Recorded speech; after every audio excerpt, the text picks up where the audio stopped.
Let's get together, talk about the movies that we saw this week. We'll have discussions, talk film news, we'll laugh a lot and act like geeks. Sometimes we'll have a guest or two, sometimes it's just the two of us. Let's crack some jokes and tell some folks to come along and hang with us. Mike and Mike go to the movies. Mike and Mike go to the movies. Yeah!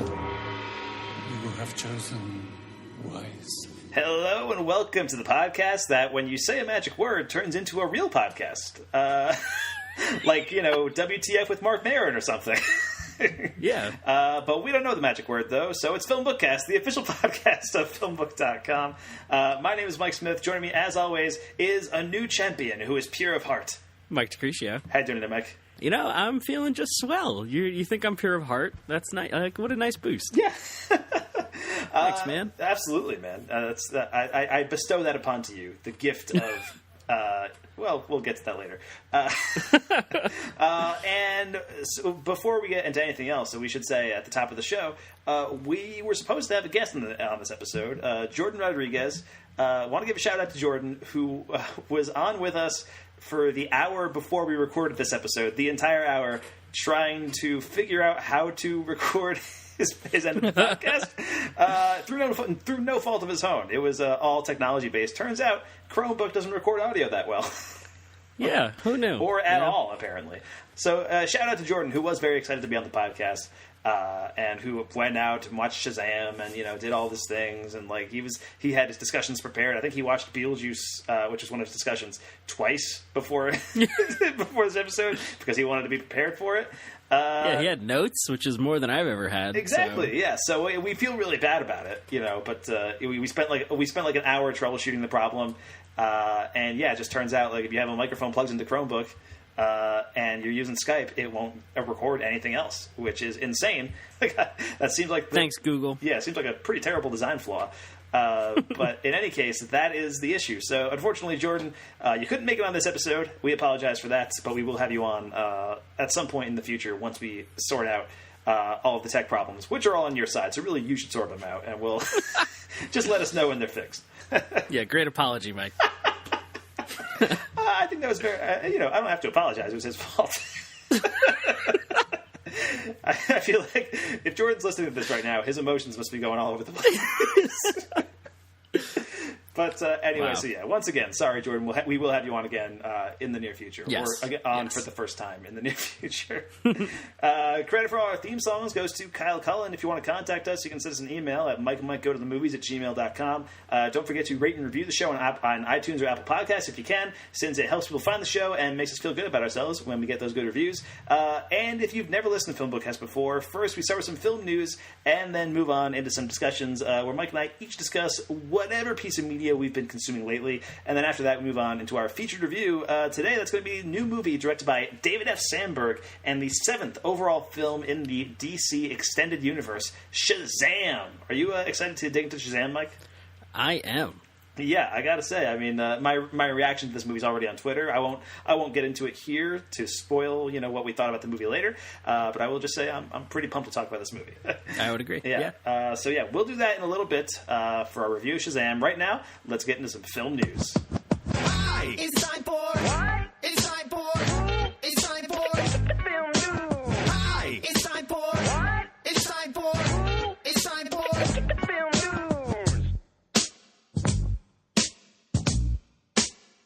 Film news. All right, it's time for film news here on FilmBookCast. So we got a few things I wanted to get through. Some superhero stuff, of course. We've talked about James Gunn a lot over the last few episodes about how he got rehired for Guardians of the Galaxy Volume 3 in a pretty surprise move by Disney. But before he gets back on the Guardians train, he is jumping over to DC to make The Suicide Squad, which will be the sort of sequel, sort of reboot, whatever have you, of these to Suicide Squad, which came out in 2016. And early reports seem to indicate this would be like a full-on reboot, pretty much. Right. And now it's looking like it's less of a reboot and more of like a sequel that will probably not acknowledge the original anyway. That's the best kind of sequel. Yeah, I mean, for Suicide Squad, I feel like that's probably the best direction to go. Yeah, true. Because honestly, like a full-on reboot of Suicide Squad, like, you know, you've got characters there that were cool and like could potentially work in a better movie. And, you know, I would have been fine with a full-on reboot, but so soon after the original Suicide Squad just seems like a lot.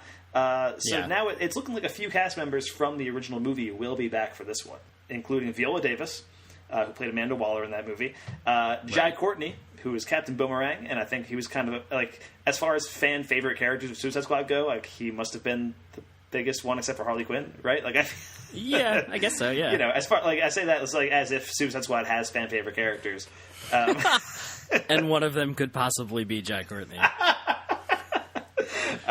So Jai Courtney will be back as Captain Boomerang, and then also Joel Kinnaman, who was Rick Flag in that movie. The soldier who kind of like corralled the Suicide Squad or whatever. I remember nothing about him. I remember that he was like friends with Katana, right? Because something like that. Because there's that one line he has where it's like, "This is Katana. She's got my back."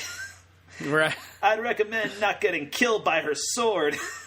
That eats souls and will never mention it again. Yeah. Oh, okay. Cool. Yeah, so he's back. Yeah, sure, why not? Honestly, like, none of this, like, Viola Davis is a great actress, so, like, bringing her back, sure, that seems like a no-brainer. Like, if anybody was going to return from the original Suicide Squad, like, that one makes the most sense, because she's the one who's in charge of the Suicide Squad. Yeah, yeah. But then as far as this goes, I mean, Joel Kinnaman, I wouldn't have even noticed if he didn't come back for Suicide Squad 2. And Jai Courtney, I mean, Captain Boomerang was fun in that movie, yeah, that's right? True. So, you know, I could be down for that. And I think, you know, if there's a different take on him that James Gunn brings to it, I think that would be kind of refreshing. And then it turns out Idris Elba is not playing Deadshot in the movie after all. We had reported a little while ago that Idris Elba was going to be replacing Will Smith as Deadshot. Turns out that's not going to be the case. But there's no reveal on who he is playing. The rumors abound that he might be Bronze Tiger, who is a character that was played by Michael Jai White in the Arrow TV show on the CW. Wow. Who is a pretty cool character there. And so, yeah, I mean, it doesn't really... That again, doesn't really matter to me. I mean, I think this is kind of their way of doing, like, you know, Idris Elba, he's great, but we don't really necessarily want to get rid of Will Smith in case he ever wants to come back for these movies, you know? You know what I mean? I think that's sort of them hedging their bets a little bit. So it sounds like he won't be in this one. But, like, who knows? Maybe... what is it? He'll be in the post-credits scene or some stupid shit. Or like Aladdin tanks and he needs to to get in Suicide Squad 3. I mean, that's a live-action Disney remake, so, you know, it probably won't tank. Although, you know what? Dumbo didn't do too well, so we'll...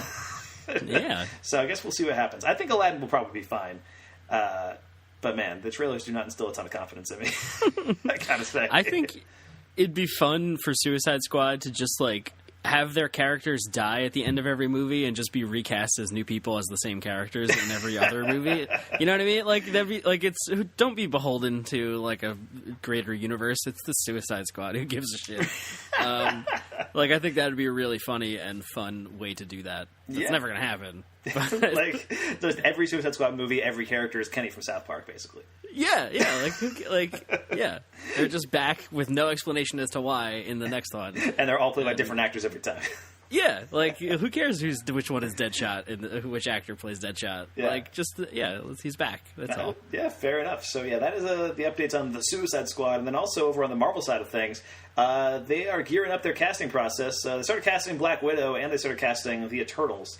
So Black Widow, I know David Harbour is part of that now from Stranger Things, and Florence Pugh, who is just Paige in Fighting With My Family, the wrestling movie. She's also going to be in there somewhere. But over on the Eternals side, things are looking nuts. There's two names that I've seen attached to the Eternals, and we don't know anything about the characters they'll be playing. But apparently Angelina Jolie is in talks for this movie. Which she barely stars in movies anymore. Like the last 10 years, like I think she's been in like the Maleficent movies, and it's like it. Because she was like directing her own like art house kind of stuff for a while. But so that would be a pretty huge get for Marvel, I think, because she's still like a major star, and also like she very rarely appears in movies. And then the other name thrown around, which is like the polar opposite of Angelina Jolie, is Kumail Nanjiani. He's having a real good year, man. Dude, Kumail Nanjiani, star of the first episode of Jordan Peele's Twilight Zone. Right. And he's possibly in the Eternals. And what else? He's been doing a lot of stuff. Silicon Valley's coming back soon. That movie with... Batista. right? Dave Bautista, yeah. Yes, he and Drax I forget what it's called. together. Stuber, I think it's called. Yeah. Which actually looks like it could be pretty funny. I did see the trailer for that. And, he just had the big set a couple years ago. It's nuts to think about, Kumail Nanjiani was mostly a guy who, hosted an X-Files podcast. That was his... Yeah. thing. Yes. That would be if one of us got cast in the Eternals, if Kevin Feige was listening into our Nicolas Cage podcast and been like, you know what? These are the guys. This is them. We're casting them as Star-Lord and Adam Warlock. We're in the Guardians of the Galaxy reboot or something. Yep. In the second spin-off of the Suicide Squad movie. Right, because Kevin Feige will jump ship over there, too. Mm-hmm. Yeah. Once Disney buys DC.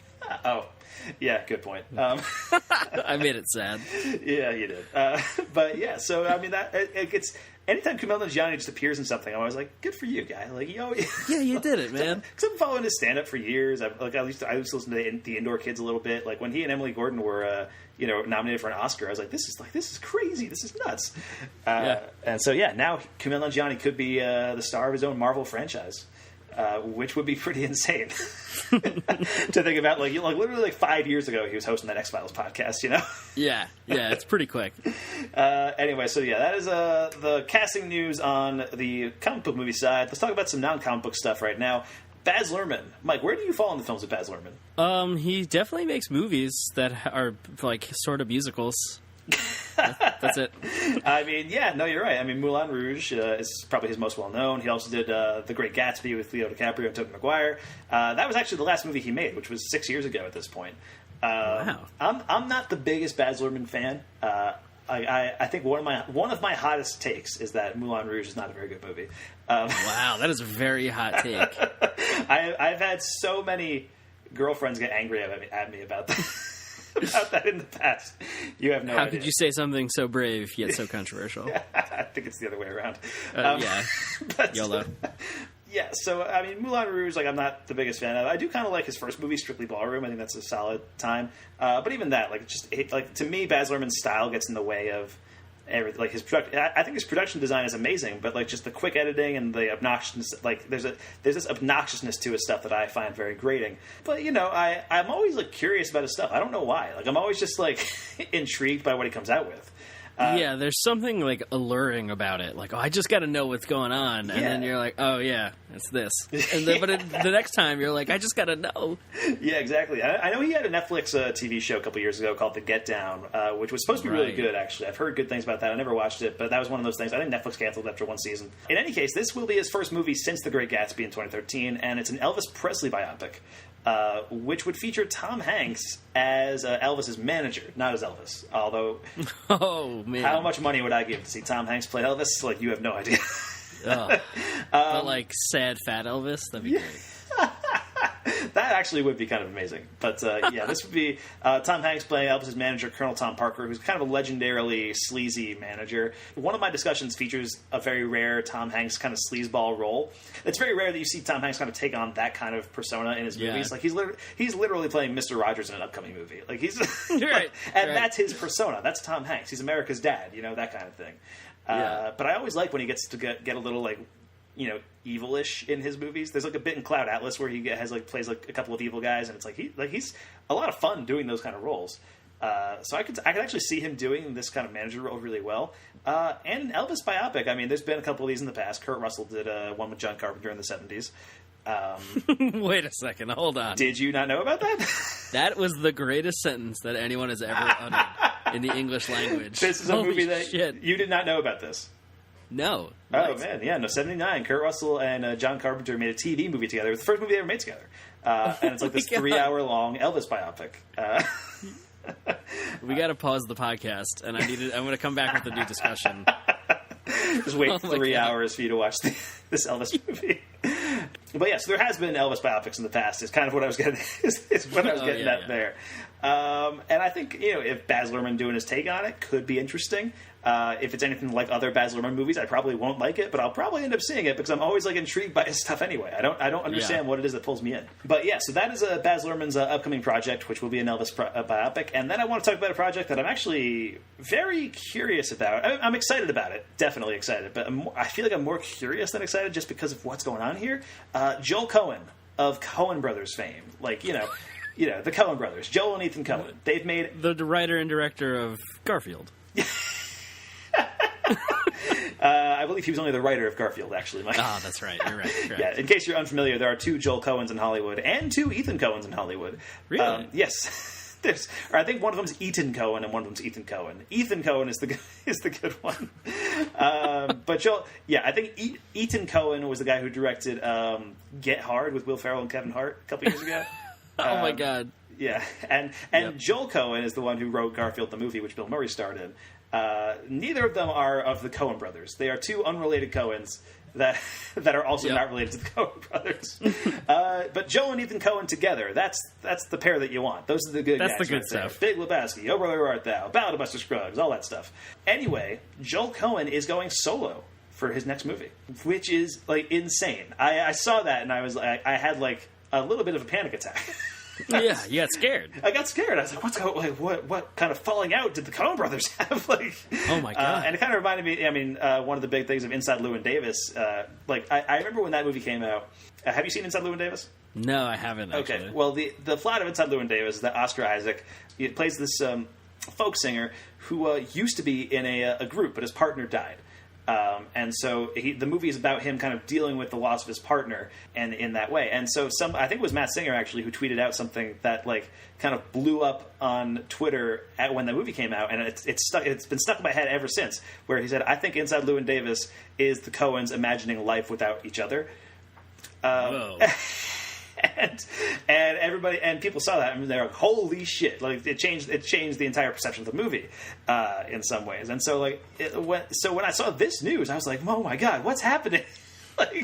What kind of Inside Llewyn Davis shit is going on right now? But I as far as I know, they haven't commented specifically about why they're doing this, but as far as I know, it's just something that Joel Cohen wanted to do this. Maybe Ethan Cohen was working on something else and they didn't come together. But it sounds like Joel Cohen is going to solo direct a new adaptation of Macbeth, starring Denzel Washington as Macbeth and Frances McDormand as Lady Macbeth. Now, Frances McDormand is Joel Cohen's wife, and I think that might be why he's doing this solo. It might just be a thing hey, let's do this on the side while we're preparing our other thing that. But that might be what's going on. That's my best guess. Yeah, this kind of rings of just a fun side project that these particular people want to go do with them together. Yeah, it kind of reminds me. It kind of reminds me of when Joss Whedon did Much Ado About Nothing, right? His black and white thing with his troupe of actors that he did while he was in post production on the Avengers type thing, at his house or something. Exactly. Yeah. So this could be kind of a similar deal. Yeah, that's that combination of actors and subject, hell yeah, that sounds amazing. I would love. I'm very curious to see how this plays out. If it'll be if they'll play it straight, do a straight adaptation of Macbeth with Denzel and Frances McDormand, or if Joel Cohen will have this Coen Brothers kind of take on it. Maybe it'll be an Oh Brother, Where Art Thou type thing, where it's sort of based on the Odyssey, but sort of not. You know what I mean? And it's its own thing. So I'm we know nothing about this other than it's Macbeth. It's got Denzel and Frances McDormand, and it's going to be directed by Joel Cohen. But that's a pretty insane amount of names and title to kind of lump together. You know what I mean? It'd be great if it's also set in Depression era South, and Babyface Nelson is in it, and it's just a sequel to Oh Brother, Where Art Thou. Yeah, how great would that be? I would not be against it. I used to rank that as my favorite Coen Brothers movie. Wow! For a long time, that was my number one. It kind of got supplanted by Barton Fink as I got older, but Oh Brother, Where Art Thou was still high up there for me. It's a great movie. Yeah, maybe Macbeth will be there. Although could be with an asterisk. With an asterisk because it's only one Coen brother. Although I'm what I want to see happen now is Ethan Cohen also doing his own rival Shakespeare adaptation, and having them go head to head on they open on the same weekend or something. It'll be a Flags of Our Fathers, Letters from Iwo Jima type situation.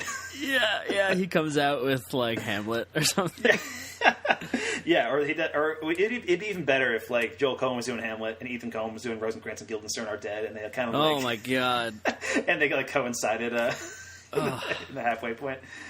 I think that'd be pretty wild. Unfortunately, I don't think that's what's going to happen, but we'll keep you updated on this as time goes on, because I am very curious what a solo Coen movie kind of looks like. Yeah. So that's pretty wild. And then finally got one last bit of film news, Mike, just kind of a quick casting update for a movie we haven't really talked about much at all, but it's coming out in June. A remake of Child's Play is hitting theaters, which stars Aubrey Plaza and Brian Tyree Henry. Yeah. To be honest, I didn't know this was even a thing. Oh, yeah. I saw a trailer for it, I think before I saw Us, actually. And that was the first time I had seen a trailer for it. And then as soon as I saw the trailer for that, the next trailer was for Annabelle 3, and I was like, what is happening? Yeah, wait a second. What is this?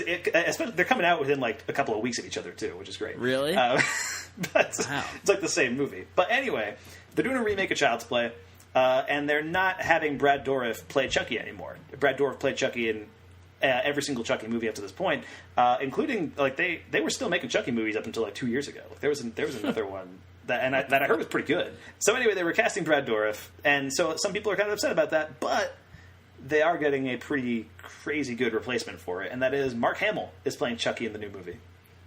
What? Yeah, that's man. amazing. That is pretty awesome right there, actually. Like, I mean, I figure, you got to figure, like, he's probably going to be summoning a lot of his Joker in that kind of role, but I feel like he'll take it'll be like a different kind of spin on it. Like, it won't just be the Joker again. You know what I mean? Yeah, he's a pretty well-versed voice actor, so I think he's going to do a great job. Yeah, exactly. I think some people saw this news and only knew him for Star Wars, and were like, Mark, like Luke Skywalker's voice Chucky? That doesn't make any sense. Oh my god!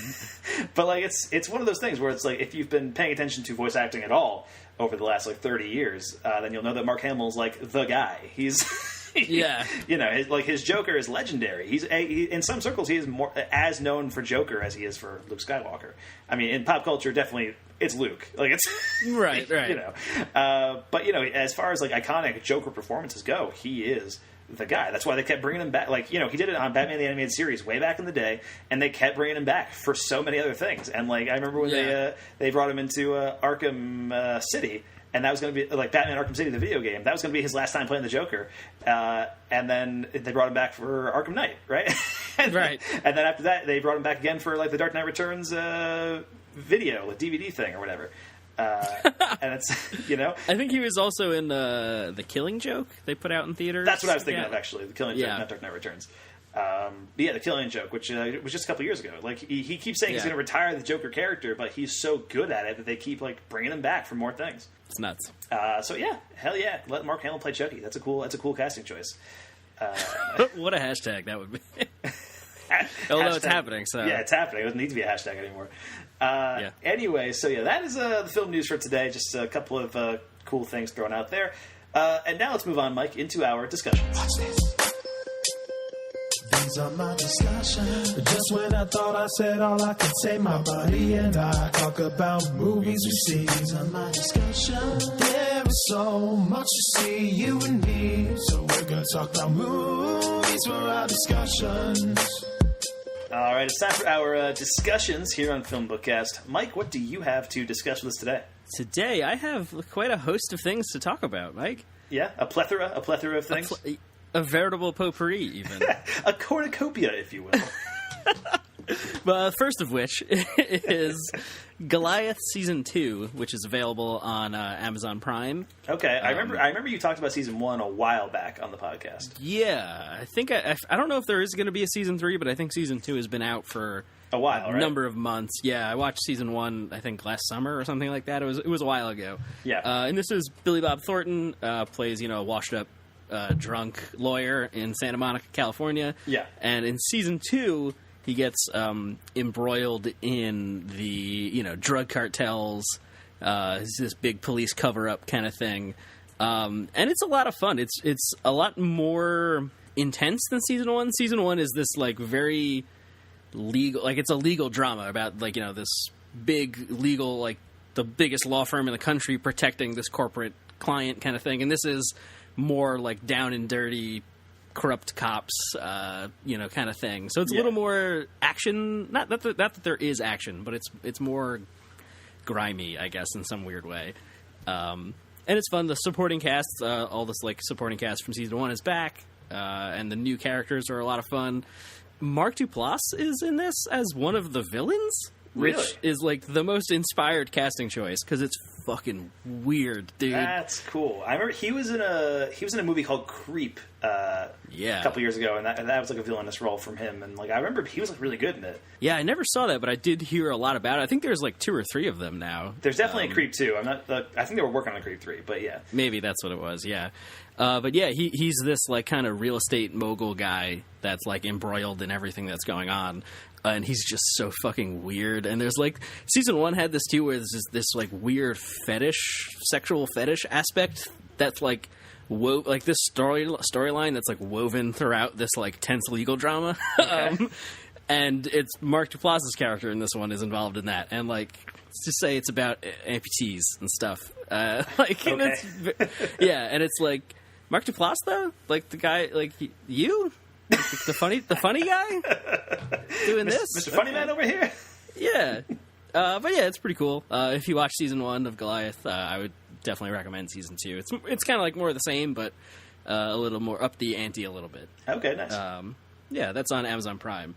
Next thing I want to talk about is a movie called Good Luck, Miss Wyckoff. Okay, this is one of your Vinegar Syndrome discs? Yes, this is one of the Blu-rays I got from Vinegar Syndrome, the boutique Blu-ray publisher or whatever I mentioned last time. This is from 1979, and this is this, like, erotic race relations drama thing. I don't really know. I kind of bought it on a recommendation. The guys from Vinegar Syndrome were on another podcast on, I think Shockwaves was where I heard it, and they kind of just like, asked the guys from Vinegar Syndrome, what are some movies you wish sold more? And this was one of them, so I was like, fuck it, I'll buy it. And, like, man, I'm not sure it's good. I don't think it's very good. So I get why it doesn't sell a whole lot of copies. Yeah.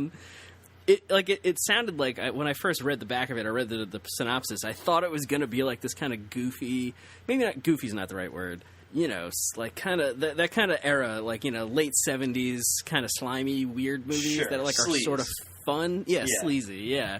Because it's this story, this character, Miss Wyckoff, is a school teacher. It's set in 1954 or something like that.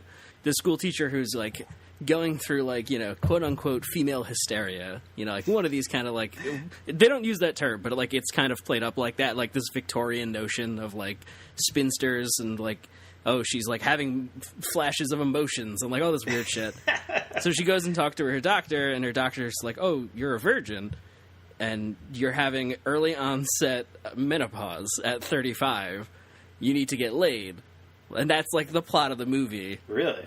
Yeah. So when I read that, I was like, this is going to be so dumb. And I thought it was going to be like kind of goofy, like, hamming that kind of thing up. Yeah. But it's not. They play it like a very straight drama. The whole like drama of the movie is that she falls in or begins a relationship with an African American person in 1954, like Montana or Missouri or something.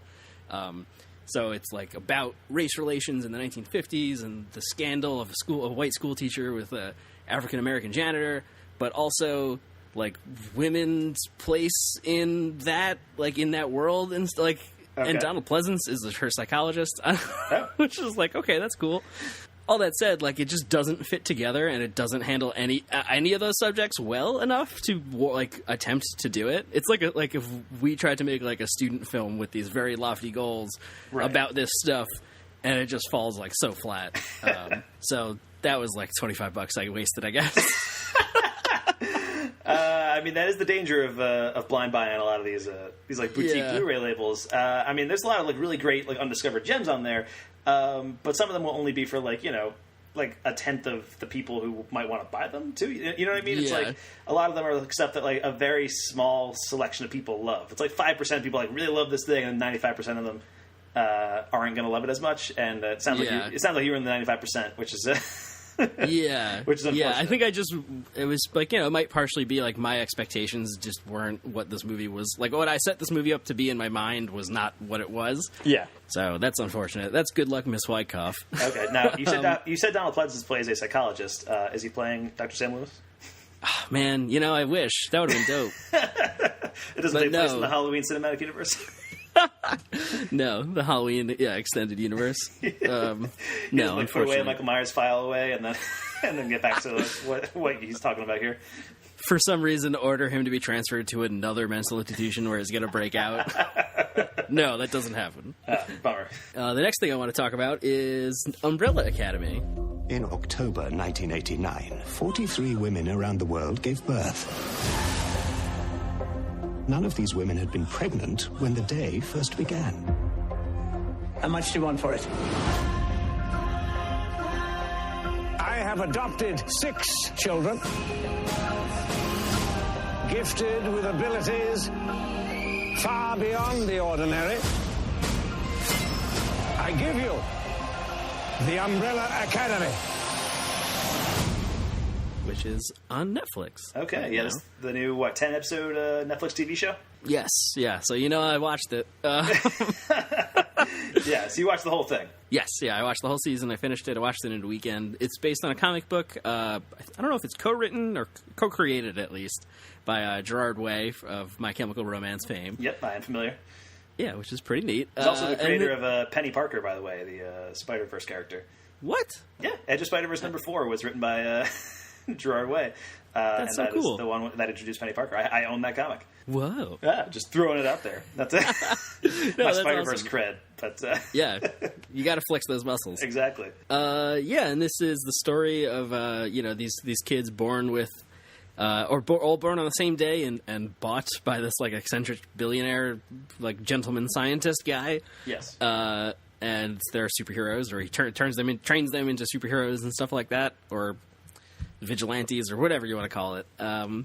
And it's this crazy time travel save the world bonkers story that's basically this dysfunctional family drama set around this science fiction superhero story. And it's fucking great, man. I didn't really know what to expect going into it. And I was kind of there originally just to experience the crazy superhero sci-fi stuff. Yeah. But it's really emotional and moving, and I love all these characters. And there's this one character named Hazel who's this temporal assassin, time traveling assassin guy, and he's basically Dale Cooper. He's got this Zen mantra thing, and he loves coffees and donuts, and he's my son, and if anything happens to him, I'm gonna riot. Basically, is what I'm saying. Yeah, and it's the music is incredible. And plays a very huge role in the show. Nice. Does Gerard Way also do the music for the show? He might be some kind of music supervisor guy. I didn't really look at the credits much. I was kind of listening for any My Chemical Romance, and there's none in there, at least that I'd noticed. Right.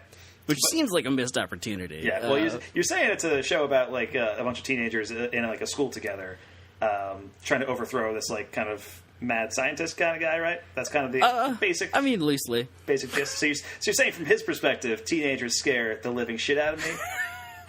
They could care less as long as someone will bleed. Yeah, basically. But the whole thing is they're adults now. Right. But there is a lot of flashbacks to them as teenagers. Okay.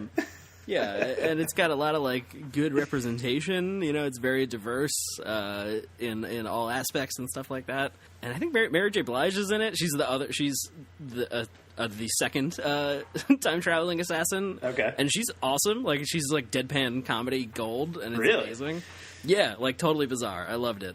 Yeah, so that's Umbrella Academy, 10 episodes on Netflix. Watch it, knock it out on a rainy weekend. It's definitely worth it. Nice, yeah. But I've been meaning to watch that for a while because it sounds like it's right up my alley. I love superheroes. I love this kind of it sounds like a twisted take on the X-Men kind of thing, and Yeah. And I've been a fan of My Chemical Romance since I was 13. I lived through that age, so it's so I'm kind of stoked for that reason too. But it's Umbrella Academy on Netflix, and I think it already been renewed for season 2, right? Yeah, in classic Netflix fashion, I think the day or two after it dropped, they were like, "Oh, season 2's coming." Yeah, which is pretty dope. It is this weird. There's this one thing that's very interesting that I noticed. I think it's the first one that I've noticed, at least, of an original Netflix show that doesn't have an intro. Like, Okay. because they know everyone just skips it because they give you the option to skip intro. I do not skip the intro. I watch the intro for all my shows. Every time, all the every time? Every time. I hate the skip intro feature. I think it's garbage. What a hot take. I have very strong feelings about the skip intro feature. I think the intro is an essential part of. If the intro is there, then it's an essential part of the show. You know, it settles you into the show for the hour. You know what I Right. mean? Yes. You know, Yeah. like when I was watching Cheers, and I was watching that's a long ass intro. I watched it every single time, and I sang along every single time. Of course you did. You know, it's one of those things. I feel like, especially with there are so many shows with like cool intros that I don't like. Yeah. You know, like the BoJack Horseman theme song is amazing. Or like, would you skip the Game of Thrones intro if you? I mean, I know it's a long one, but like, you know, to me, like some of the experience of watching Game of Thrones is having that intro start playing. You hear that epic music, that ba da da da da da. Like, you know, that's part of the show to me.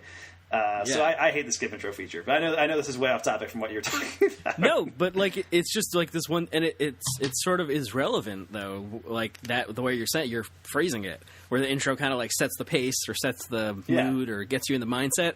Because in Umbrella Academy, it's diegetic, right? That's like it's actually in the takes place in universe. Okay. Yeah, like there's one that like I wasn't sure if it was happening.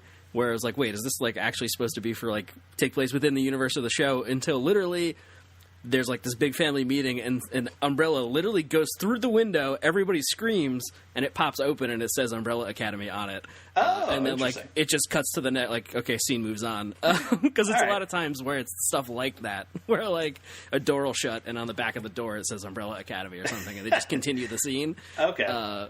Yeah, but like it fits like the mood and like mindset of whatever's going on in that scene in the show in that particular episode, like when they introduce the title. So I don't know. That's like a weird thing. Okay, yeah, that's interesting. I wanted to mention. Actually, Atlanta does the same thing. The Donald Glover show, where it's like, you know, you'll see like, you know, the show will be starting and then like something will move and you'll see the word Atlanta kind of somewhere like in the background or something, like. Oh, that's cool. That kind of thing. Yeah. So that is you know, my whole skip intro rant that I just had is does not apply to Umbrella Academy, I guess, because it actually does kind of doesn't work around for that.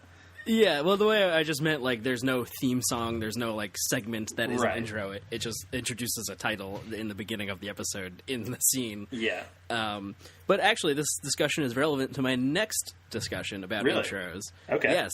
I am about halfway through rewatching Cowboy Bebop, the anime that originally aired in, like, 1998, I think. Okay. Are you rewatching it because they're doing, like, a live-action version on Netflix? Is that the thing? It was this weird synchronicity thing. I have started but never finished Cowboy Bebop, like, 3 or 4 times, and there's no reason for why I haven't finished it. It's an amazing show. It's only 26 episodes. They're 22 minutes each. Yeah. Like, you could watch it in a weekend. But it's one of those things where, like, I'll start it and be like, I'll eventually finish this because it's so short, and then I forget about it for a couple of years, and I'm like, I gotta go back and start over and finish it. But I'm gonna do it this time. Yeah. Cowboy Bebop has, I think, the best intro of a show of all time, ever. The best song, like, coolest fucking, it's this, like, big band jazz song thing going on, and it's amazing. So it's an intro you would never skip, is what you're saying. Exactly, yeah, that's exactly what I'm saying. Just like Cheers, I would watch the whole thing every time. Yeah. And it's, I mean, I don't think I really need to talk about Cowboy Bebop a whole lot. Or maybe I do, I don't know. I really know not that much about it, honestly. Because I'm not the anime guy. You know, that's right. You know, me. So I know it's about, like, space cowboys or something. It's basically... Do you need to hear more, though? Like, come on. All right, yeah, fair enough. I've heard Firefly compared to it a lot, actually. Which, you know, that does sound like it's up my alley, but... Yeah, it's these two guys, well, it starts out 2 guys are bounty hunters in the solar system, and they're just... space cowboys, basically, trying to hunt bounties, and it's the classic, like, every episode they never succeed in catching their bounty, so they're always poor, they always need money, and their characters are great. The voice acting, I've heard, like, you know, there's this, like, dub versus subs thing, like, you know, the dubbed into English version versus the original Japanese with subtitles in anime that I'm sure Vin could talk much more eloquently about if you were here. But this is, like, you know, one of the renowned, quote-unquote, dubs. Like, people accept this one kind of thing. Yeah, I think Steve Bloom is Spike, who's the main character.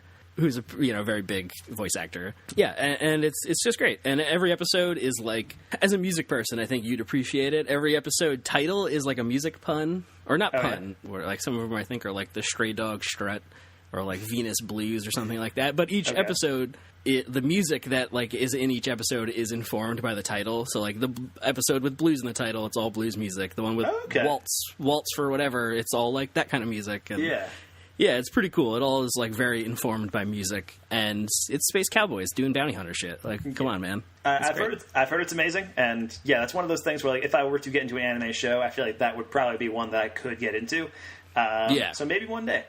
I know they're doing the live action version on Netflix, which will be happening at some point soonish, I guess, right? Or I know it's coming to Netflix. Or are you watching it on Netflix now? How are you watching it? No, I'm watching it, Okay. by means. Yeah, by say means. no more. There's finally a Blu-ray version of it within the last couple of years, so it's available that way. Okay. But I know it wasn't like a big, like, isn't it coming to Netflix or something? I feel like I saw something along those lines, like the animated version is. Now, they're definitely making a live action version, so I assume they would have also gotten the rights to the animated version, but I don't know for certain. Okay.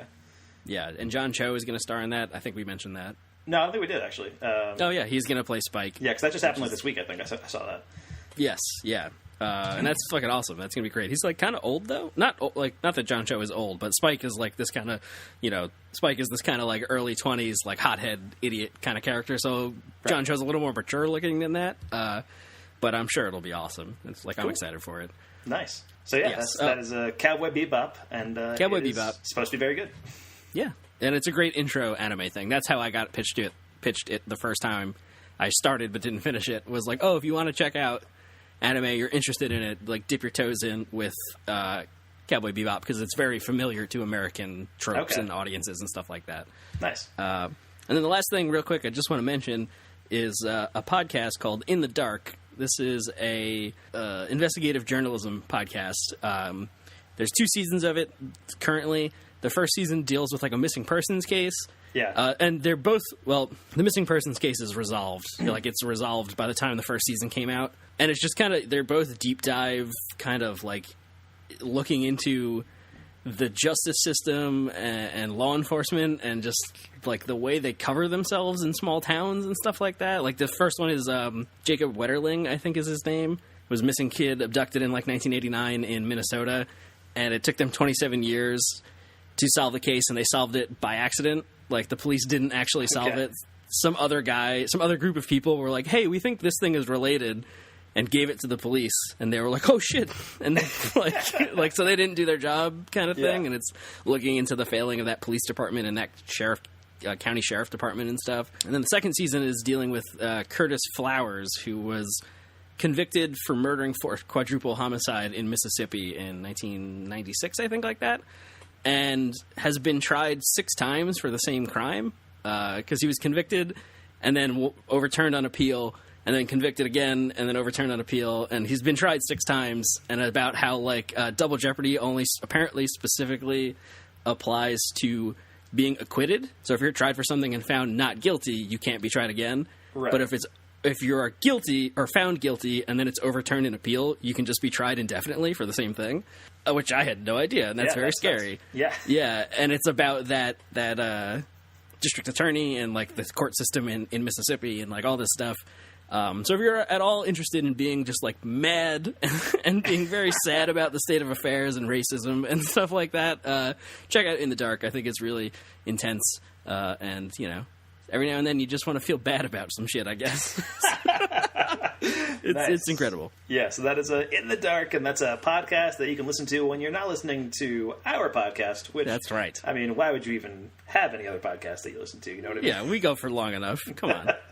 All right, I got a few movies for my discussions as well, Mike. And the person who was supposed to be our guest today, Jordan, who I mentioned at the top of the show, he was going to have Beetlejuice, Tim Burton's Beetlejuice, as one of his discussions. Right. And he was, excited to talk about it. I think he had not seen it before. Oh, okay. Which is insane. Like that's like you have to sort of try to do that. Yeah, exactly. Honestly, like I'm a little bit impressed they had never seen Beetlejuice before. But I love Beetlejuice. I'm a huge Beetlejuice fan, and that of course is an early Tim Burton movie.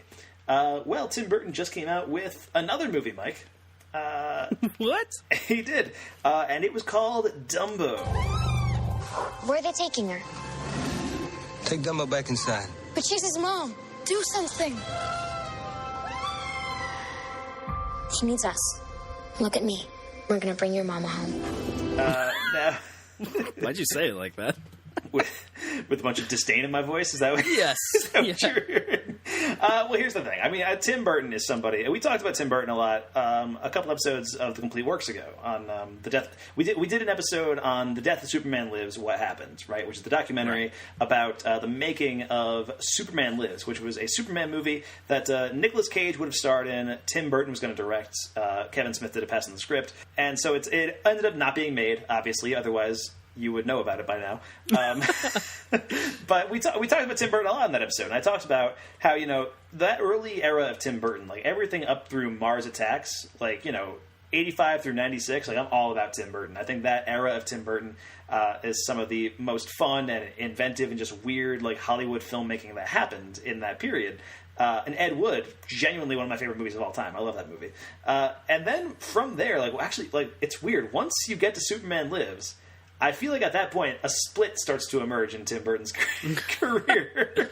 Maybe that movie broke him. Maybe, the process of doing Superman Lives, broke Tim Burton. I don't know. Yeah, he was crushed by the Hollywood system. Exactly. And he has made good movies since then. Big Fish, Sweeney Todd. I like those movies. But there's also, movies like Planet of the Apes and his Charlie and the Chocolate Factory remake, which I kind of like, but it's iffy. Dark Shadows, and then there's the big one for me, the big absolute turd of a movie, which is Alice in Wonderland, which is his previous live action Disney remake.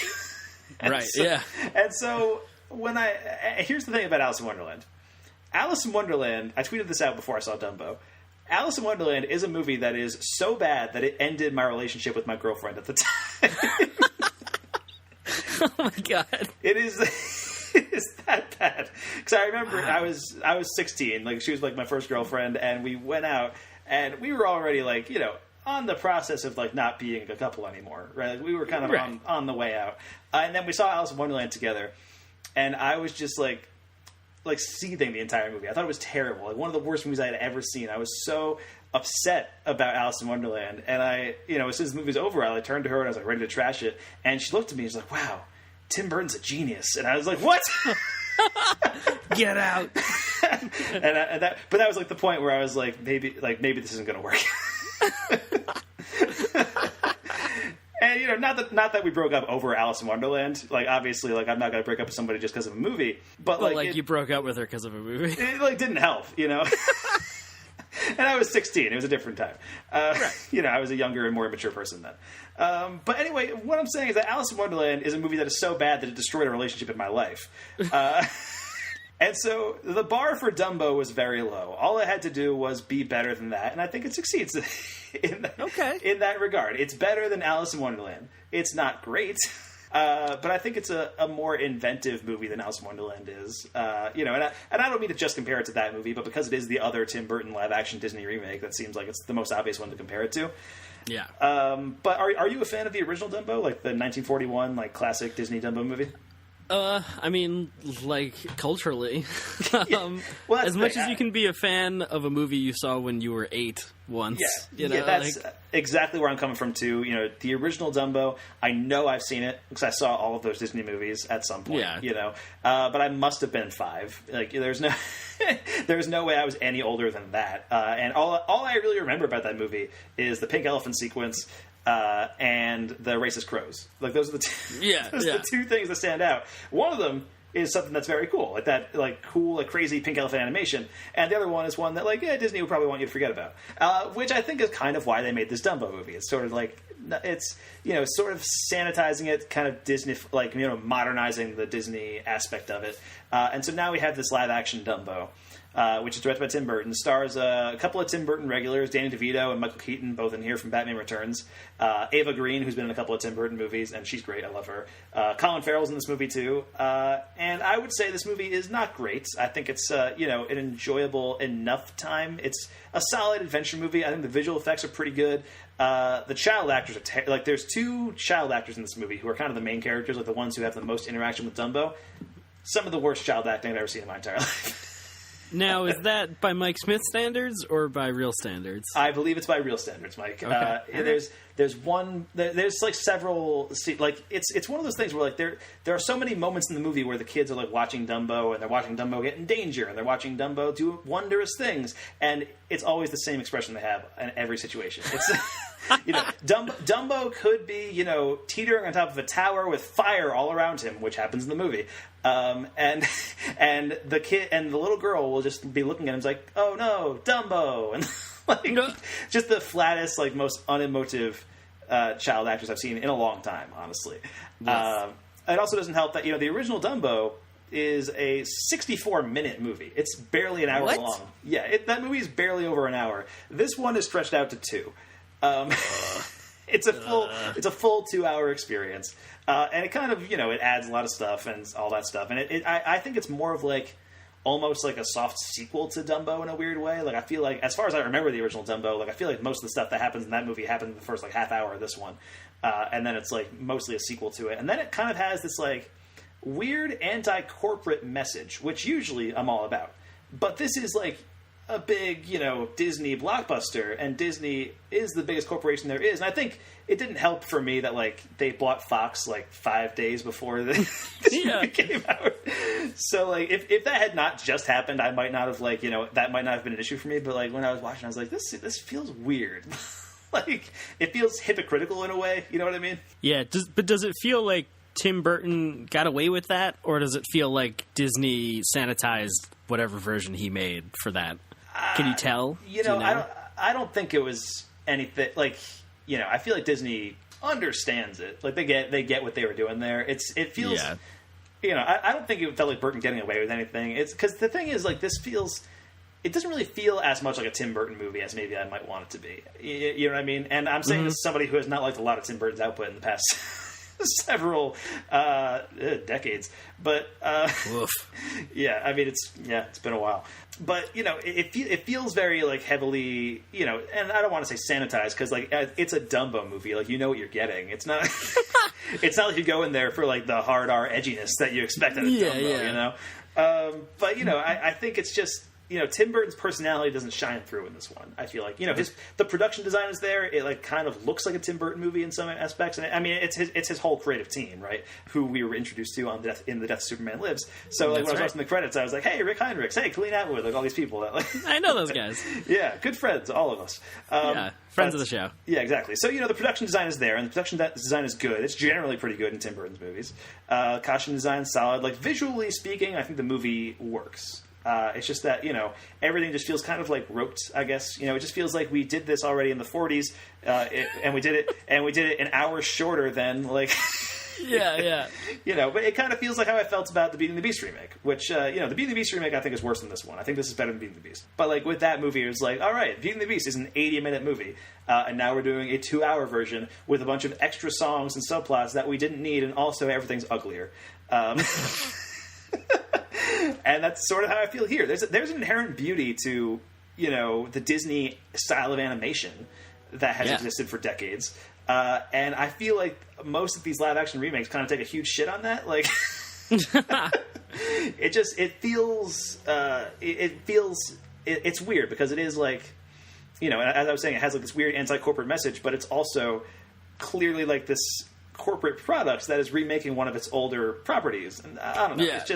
It's an odd movie for sure. And I think ultimately it's kind of fun. There's like some fun chase sequences, and Dumbo is cool, and Ava Green's in it, and like she doesn't get a lot to do, but I like watching Ava Green, and so like that's cool. But yeah, overall, just Dumbo, it's fine. It's a perfectly capital F fine movie that I'm never gonna think about ever again. I feel like now that I've exhausted my thoughts on Dumbo, like that's it. I'll never. It's gonna like it genuinely like I was struggling to come up with discussions for this episode, and then I remembered, like, oh yeah, I saw Dumbo. Like, oh yeah, that's right. And that was like a week ago. You know, it wasn't that long ago. So yeah, that is Dumbo. And I know I talked about that for way longer than I meant to, but let's move on to my other discussions. You had a lot to say about Dumbo. I know. But I want to talk about a movie that I really liked, Mike. I want to talk about a movie that I really, really enjoyed, and that is The Beach Bum. I bought a second boat. Yeah. Named it Success. I just take tourists to the Outer Key. When they see a dolphin, I act all fucking stoked, right? Oh, it's a dolphin. Look at the baby dolphin. Look. Tell them to dive in. Make sure they don't drown. I only had 4 deaths on my watch. Only 4? 4 deaths in over 8 straight years of dolphin touring. It's a terrific record. Now, I've been stripped of my license temporarily on 5 separate occasions. But each time I get it reinstated due to a technicality I never quite understood. It's beyond luck or karma, man. I'm blessed up, bruh. Meant to be. Yeah, I'm cemented in this industry. They fucks with old Captain Whack around these parts. Don't fuck with Captain Whack. You will get whacked. Fucking with Cap Whack. What is this? Which is a new movie directed by Harmony Korine, who was the director of Spring Breakers. Also, and it kind of broke into the scene doing a lot of like weird experimental movies like Kids and Gummo. I don't know if you know either of those movies, but Gummo is a movie that somebody showed me my freshman year of college, and I never like forgave them for it. It was it's wow. I might go back and watch Gummo at some point just to see how I would react to it now. But like when I was like 17, 18, I had a very visceral like anti-Gummo reaction. I was like, this is not for me. Just like in your gut. Yeah, I was like, I can't do this. But then Spring Breakers came out in 2013, and I loved it. Like, I was a huge Spring Breakers fan, and that felt like a very, you know, it's weird. It was his most accessible movie at the time, and it got like a mainstream release. Like it was a wide release in theaters, and I can't believe it got a wide release. Like watching that movie, it's like. There's so much like prolonged scenes that are just like hyper editing, partying that are like 10 minutes long, set to like this gigantic dubstep Skrillex soundtrack. Meanwhile, like James Franco's doing the most insane performance of his career, and you've got like these former Disney stars just like completely like sexualizing themselves, and it's an insane movie, and it's also gets super violent and like, but I loved it. I loved Spring Breakers. I thought the movie was awesome. You never saw it, right? No, I never got around to it. Okay, so but now we have The Beach Bum, which almost feels like sort of the next logical step to Spring Breakers. If like the character, if you were following James Franco's character and he aged 40 years or something, like wow. Anyway, this stars Matthew McConaughey as the main character, the titular beach bum, if you will, and this is the most Matthew McConaughey performance of all time. Really? When you think of Matthew McConaughey, if you see this movie, you will think of The Beach Bum from now on. It is the quintessential McConaughey performance. In the same vein that like his Dazed and Confused performance is like his iconic performance, this is that character aged up 20 years and living in Florida. Like that's wow. The entire movie. And it's just this aimless stoner comedy with Matthew McConaughey in the lead. And the entire movie is just Matthew McConaughey getting drunk, getting high, having sex. 90 minutes. It's that. And it's hilarious, and it's awesome. Incredible supporting cast. Martin Lawrence, genuinely, Oscar consideration. Like, holy shit. For your consideration, Martin Lawrence in The Beach Bum, he has this amazing comedic set piece that is like, you gotta see it to believe it. It's great. Zac Efron, who is insane in this movie. He's great. Snoop Dogg is in this movie as one of Matthew McConaughey's friends. Isla Fisher, who plays Matthew McConaughey's wife in the movie. Basically, the plot of the movie is that McConaughey plays this once great writer of poetry. And he's like this very well-respected writer, and he was like one of the best in the business. And he kind of marries into this very wealthy family, and he becomes like this just complete wreck of a person. He's like he spends the American all of his, dream. He spends all of his time on the beach, getting high, getting like drunk, having sex, all that stuff. Like I said, and then tragedy strikes, and something happens to the family, and he won't get the inheritance that he was married into unless he finishes his novel and publishes it. And so this is the journey of him trying to finish his novel. While also going to rehab and all that stuff, and just the insane adventures that he goes on. It's it's amazing. I think it's honestly like it's a more accessible movie than Spring Breakers too. Like I like Spring Breakers a lot, but that again, like it's insane that movie got a wide release. This movie got a wide release too, and it bombed, and I'm very upset about it because like I think if the right crowd went to go see this movie, they would love it. Like if we showed this to our friends in college, they'd be all over it. You know what I mean?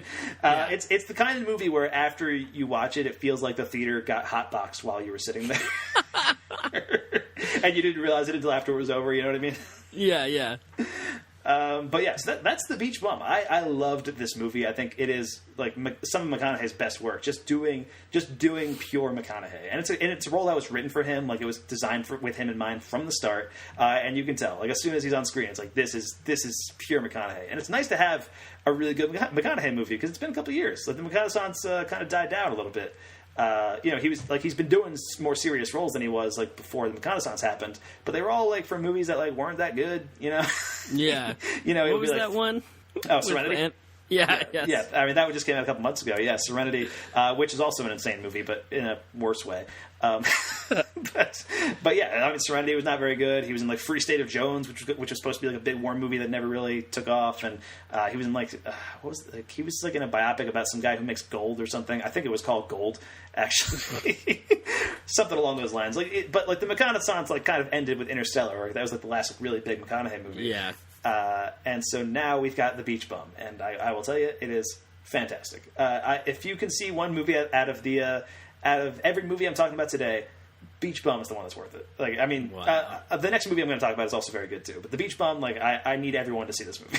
But yeah, so that's The Beach Bum, directed by Harmony Korine, and then I finally have one more movie on my discussions, Mike. And I saw this movie over at the Roxy, which is the theater by my house in Missoula, Montana. That you live right nearby. Yeah, I don't know if I mentioned that on the podcast before. Anyway, the Roxy was showing this. It's an older movie, I think it's celebrating its 27-year anniversary. And it's they showed it as part of Women's March. They were doing this whole series of movies in the month of March, celebrating women filmmakers and female protagonists and all that stuff because it was Women's History Month. And it was also kind of a dual celebration of the beginning of baseball season. A League of Their Own was showing on 35mm over at the Roxy. Hey, Evelyn, can I ask you a question? You got a moment? Mm-hmm. Which team do you play for? Well, I'm a peach. Well, I was just wondering, because I couldn't figure out why you would throw home when we've got a 2-run lead. You let the tying run get on second, and we lost the lead because of you. Now you start using your head. That's that love that's 3 feet above your ass.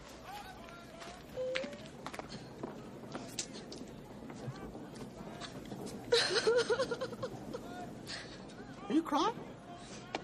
No. Are you crying? Are you crying? There's no crying. There's no crying in baseball. Why don't you leave her alone, Jimmy? Oh, you zip it, Doris. Rogers Hornsby was my manager, and he called me a talking pile of pig shit. And that was when my parents drove all the way down from Michigan to see me play the game. And did I cry? No. And you know why? No. Because there's no crying in baseball. There's no crying in baseball. No crying! Wow. And I went, and it was awesome. I had actually never seen A League of Their Own before. What? Yes. Wow, that's amazing. Yeah, I know. Yeah, so I got to experience it for the first time on 35mm over at the Roxy. Of course, directed by Penny Marshall, who just passed away a couple months too. So the screening was also kind of a tribute to her as well. And so a lot of different kind of things come together for this one. And here's the thing: I'm not a sports guy by like any means. I've enjoyed sports in the past, but you know, I'm not. I wouldn't call myself like somebody who follows sports at all. But I love it when a sports movie can like effectively convey what makes a game exciting. You know what I mean? Yes. You know, because that's like that's when I get the feeling of like somebody like, you know, if a game is getting exciting and I'm watching it, like I'll get excited too. Like I was like, oh shit, if it's like, you know, it's the World Series, it's the 7th game, and it's like, you know, 9-9, and it's the bottom of the 9th, and like whatever, like there's 9 strikes, and yeah, exactly, and things are getting exciting. Like, for that, it takes a lot for me to get excited in it when it's a real sports event. But when it's a movie, like if it's just like really effectively edited and you get the good characters and everything, like I feel like if it can really convey what makes sports exciting in the first place, like I'm in. Like that's what really transports me there. And the final game in A League of Their Own is like one of the most exciting games I've ever seen on film or in sports. It's ever in history. Ever in history. It's amazing. I mean, great supporting cast. You got a great lead performance from Gina Gershon and Lori Petty as her sister. Tom Hanks just. I mentioned before, it's very rare that you get to see Tom Hanks be a jackass in movies, but he's a jackass in this movie, and he's great. He's so good in this movie. Just an all-around, great movie. I'm glad I've finally seen it. It's one of those things where, I feel like I should have seen it by now, and for some reason I hadn't, so now I've seen it, and it's really good. What a way to see it, too, on 35mm. That's awesome. Yeah, man. Yeah, I'm very excited. Actually, the Roxy just got their 35mm projector a few months ago, so that they've only kind of recently been doing that, but I saw Young Frankenstein there a few months back as well, and I saw Singing in the Rain there, I think, 2 months ago. And this entire month, very excited. They're doing a series of Stanley Kubrick movies on 35mm. Wow. Yes, so this Friday they're showing Dr. Strangelove. They're also showing Barry Lyndon, Lolita, and A Clockwork Orange all throughout the month, all on 35mm. And I'm probably going to go to all of them. So yeah, holy shit. Because that's going to be insane. So yeah, pretty excited about that. So yeah, that is a league of their own. And if you're in Missoula, Montana, check out the Roxy. I feel like I plug them all the time, but because I do, because I live right around the corner. I don't know if I mentioned that. Yeah, maybe they want to sponsor the show. Yeah, you never know. All right, so I think that about wraps up our discussion segment, Mike, which was a long one today. But I think that means we can finally move on into our featured review of SHAZAM! Daily Bats, I choose you as champion. Say my name so my powers will become yours. SHAZAM! Wait, for real? Say the key! Say my name. SHAZAM!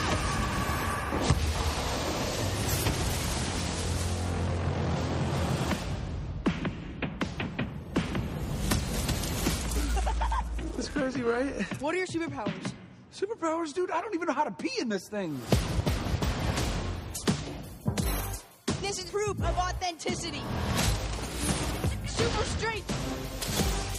Electricity manipulation. Hyperspeed. I'd like to purchase some of your finest beer, please.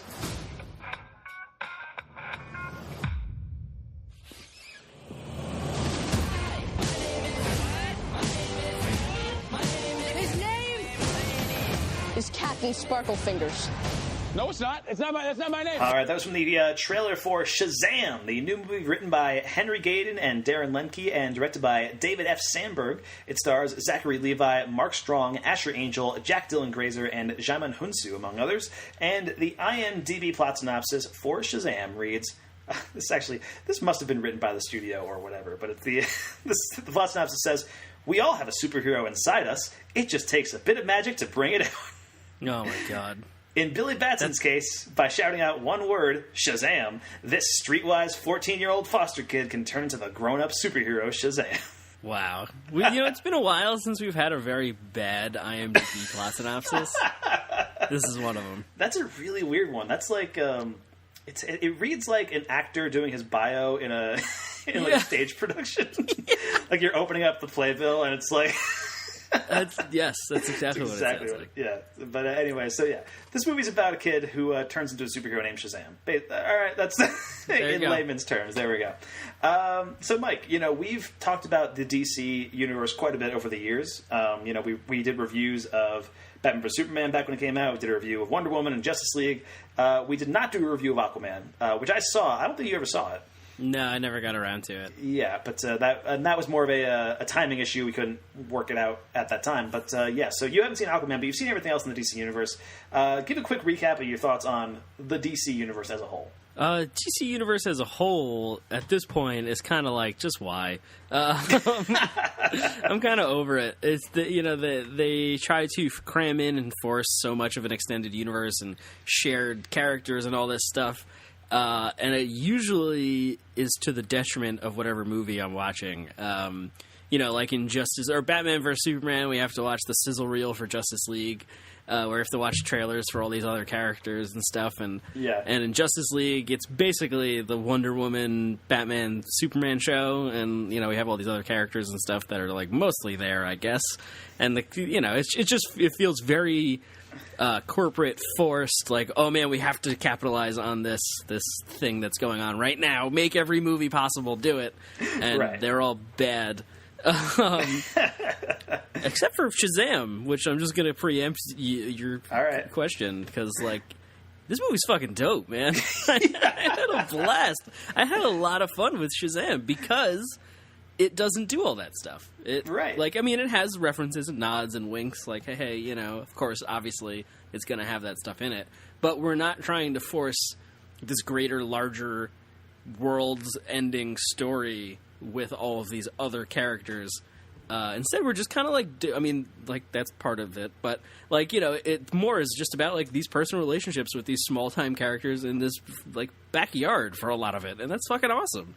Yeah. Here's the thing. Okay, so, I mean, I'll talk about my DC feelings for a second. Yeah, I'm kind of with you. I think, you know, DC hitched its ride to Zack Snyder really early on, right? That he made Man of Steel, and then they were like, all right, we got to get Zack Snyder back for... You're the guy. You're the guy. Even though Man of Steel was like, you know, not everybody liked it that much, we're going to be like, hey, you're the guy, make Batman vs. Superman, make Justice League. And, you know, we were stuck in the Snyderverse for a very long time, Mike. Right, yeah, that's right.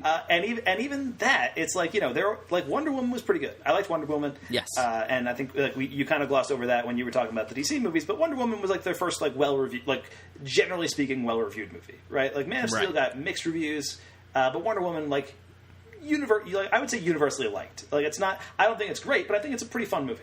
And then you have Aquaman, which just came out in December. And you haven't seen Aquaman yet. And I would say I did not like Aquaman that much. I think that movie is visually really incredible, but I was not a big fan of Aquaman. And I think part of it, and, you know, there are a bunch of reasons why I didn't like Aquaman that you know, I would get into if we actually reviewed it, but we didn't, so I won't get into that. But you know, I think part of the reason why I think Wonder Woman is just pretty good, and I think Wonder Woman and why Aquaman doesn't really work for me, is because that Zack Snyder influence is still kind of taking a hold of those movies. You know, like, even I think he has a writing credit on Wonder Woman, and you know that has like a very like you know, grim color palette for a lot of the time, which, you know, fits that movie ish because that takes place in World War I. But, you know, it sort of fits that same mold that was there in Man of Steel, Batman vs. Superman, and, you know, Justice League was the first one that kind of went brighter and bigger, but it did so kind of half-heartedly, and, like, it kind of fired Zack Snyder halfway through, brought in Joss Whedon, and it was a weird, like, it's barely a movie. But, well, he didn't get fired from that, right? Like, no, he left because of a personal tragedy. Yeah. But it sounded like they were going to bring Whedon on, like, anyway. You know, it was one of those things. Like, Whedon did all the reshoots and stuff like that. But then Aquaman comes out, and, you know, is a much more colorful movie, and, like, it's not really the color palette that's the problem, but it just feels like tonally it still feels kind of similar to the Zack Snyder movies, and, you know, it goes all in the comic book stuff, and it goes much goofier. But maybe it's because Jason Momoa was in Justice League or something, and it's just that mental association or whatever. But so now you have Shazam, which just, it's so different from those other movies in the universe. Like, it looks different, it feels tonally different. Really, what it does is it captures something that I think very few movies are able to capture, right? Okay, here's the thing. There are so many movies and TV shows that try really hard to ape those, like, 80s sci-fi adventure movies, right? Mm-hmm. Stuff that, like, Amblin was putting out or Orion was putting out. And so many of them fail. Like, so many of them don't do it well, in my opinion. You know, these are movies that, you know, had a lot of heart, often came from very honest, emotional places, often had, like, kid protagonists, often had, like, scarier moments because they knew if kids were along for the ride, they'd be into it. And so many movies can't capture that. Shazam nails it. Like, it's fucking crazy how much Shazam nails that. It's one of the very few movies where I can say, like, this feels like something Steven Spielberg would have produced in 1985. You know? Like, wow. Yeah. And that's the vibe that I got from this movie. So yeah, I am with you. I fucking loved Shazam, and I did not expect to. Yeah, I had a lot of hopes. Well, that seems like I was, like, you know, pulling for this movie. Shazam as a character is not really something I'm familiar with or have attachment to, like, generally. Yeah. Like, I have aware that this is a character prior to seeing the movie and stuff. So I wasn't invested in that sense. But then, like, it started having this, like, you know, the first trailer, I think, or one of those early trailers was like, this kind of looks like Big, but with lightning punches. Yes. And, like, if they could pull that off, they're going to kill it. And they did. I think they nailed that tone, and they made a superhero movie with Big. Like that's amazing. I know. It's exactly... I mean, here's the thing. Like I said, I didn't expect to love Shazam, because, again, like you, I know nothing about Shazam. That's a character where it's like, I think of myself as, like, you're relatively up on some of the stuff in comics, but there is so much stuff in comics I had no idea about. Shazam is a character. Like, I knew he was a kid who turned into Shazam when he said the name Shazam. I knew he has a villain named Black Adam, and that's it. Like, I know nothing about Shazam outside of that.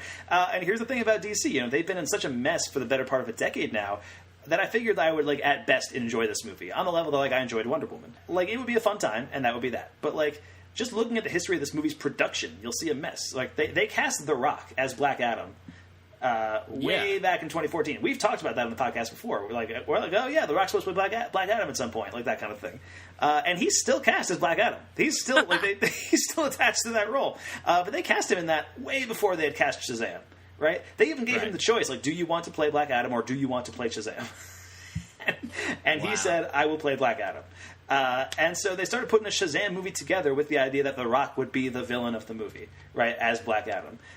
Because they had locked The Rock down in that role. And so they ended up casting Shazam or whatever, but then The Rock must have been, like, busy or something, so they ended up, like, this. They were already pulling this movie together, so they were like, we just got to make a Shazam movie now, I guess. Because no Black Adam. Yeah, so now it's 5 years later, we got a Shazam movie, and, like, they're trying to do, like, a Black Adam, like, solo movie at some point. I think that was the plan now. Right, I think we talked about that like a year or two ago, like whatever. And The Rock's like a busy dude, so who knows if that'll ever happen. But you might notice he's credited as an executive producer on this movie.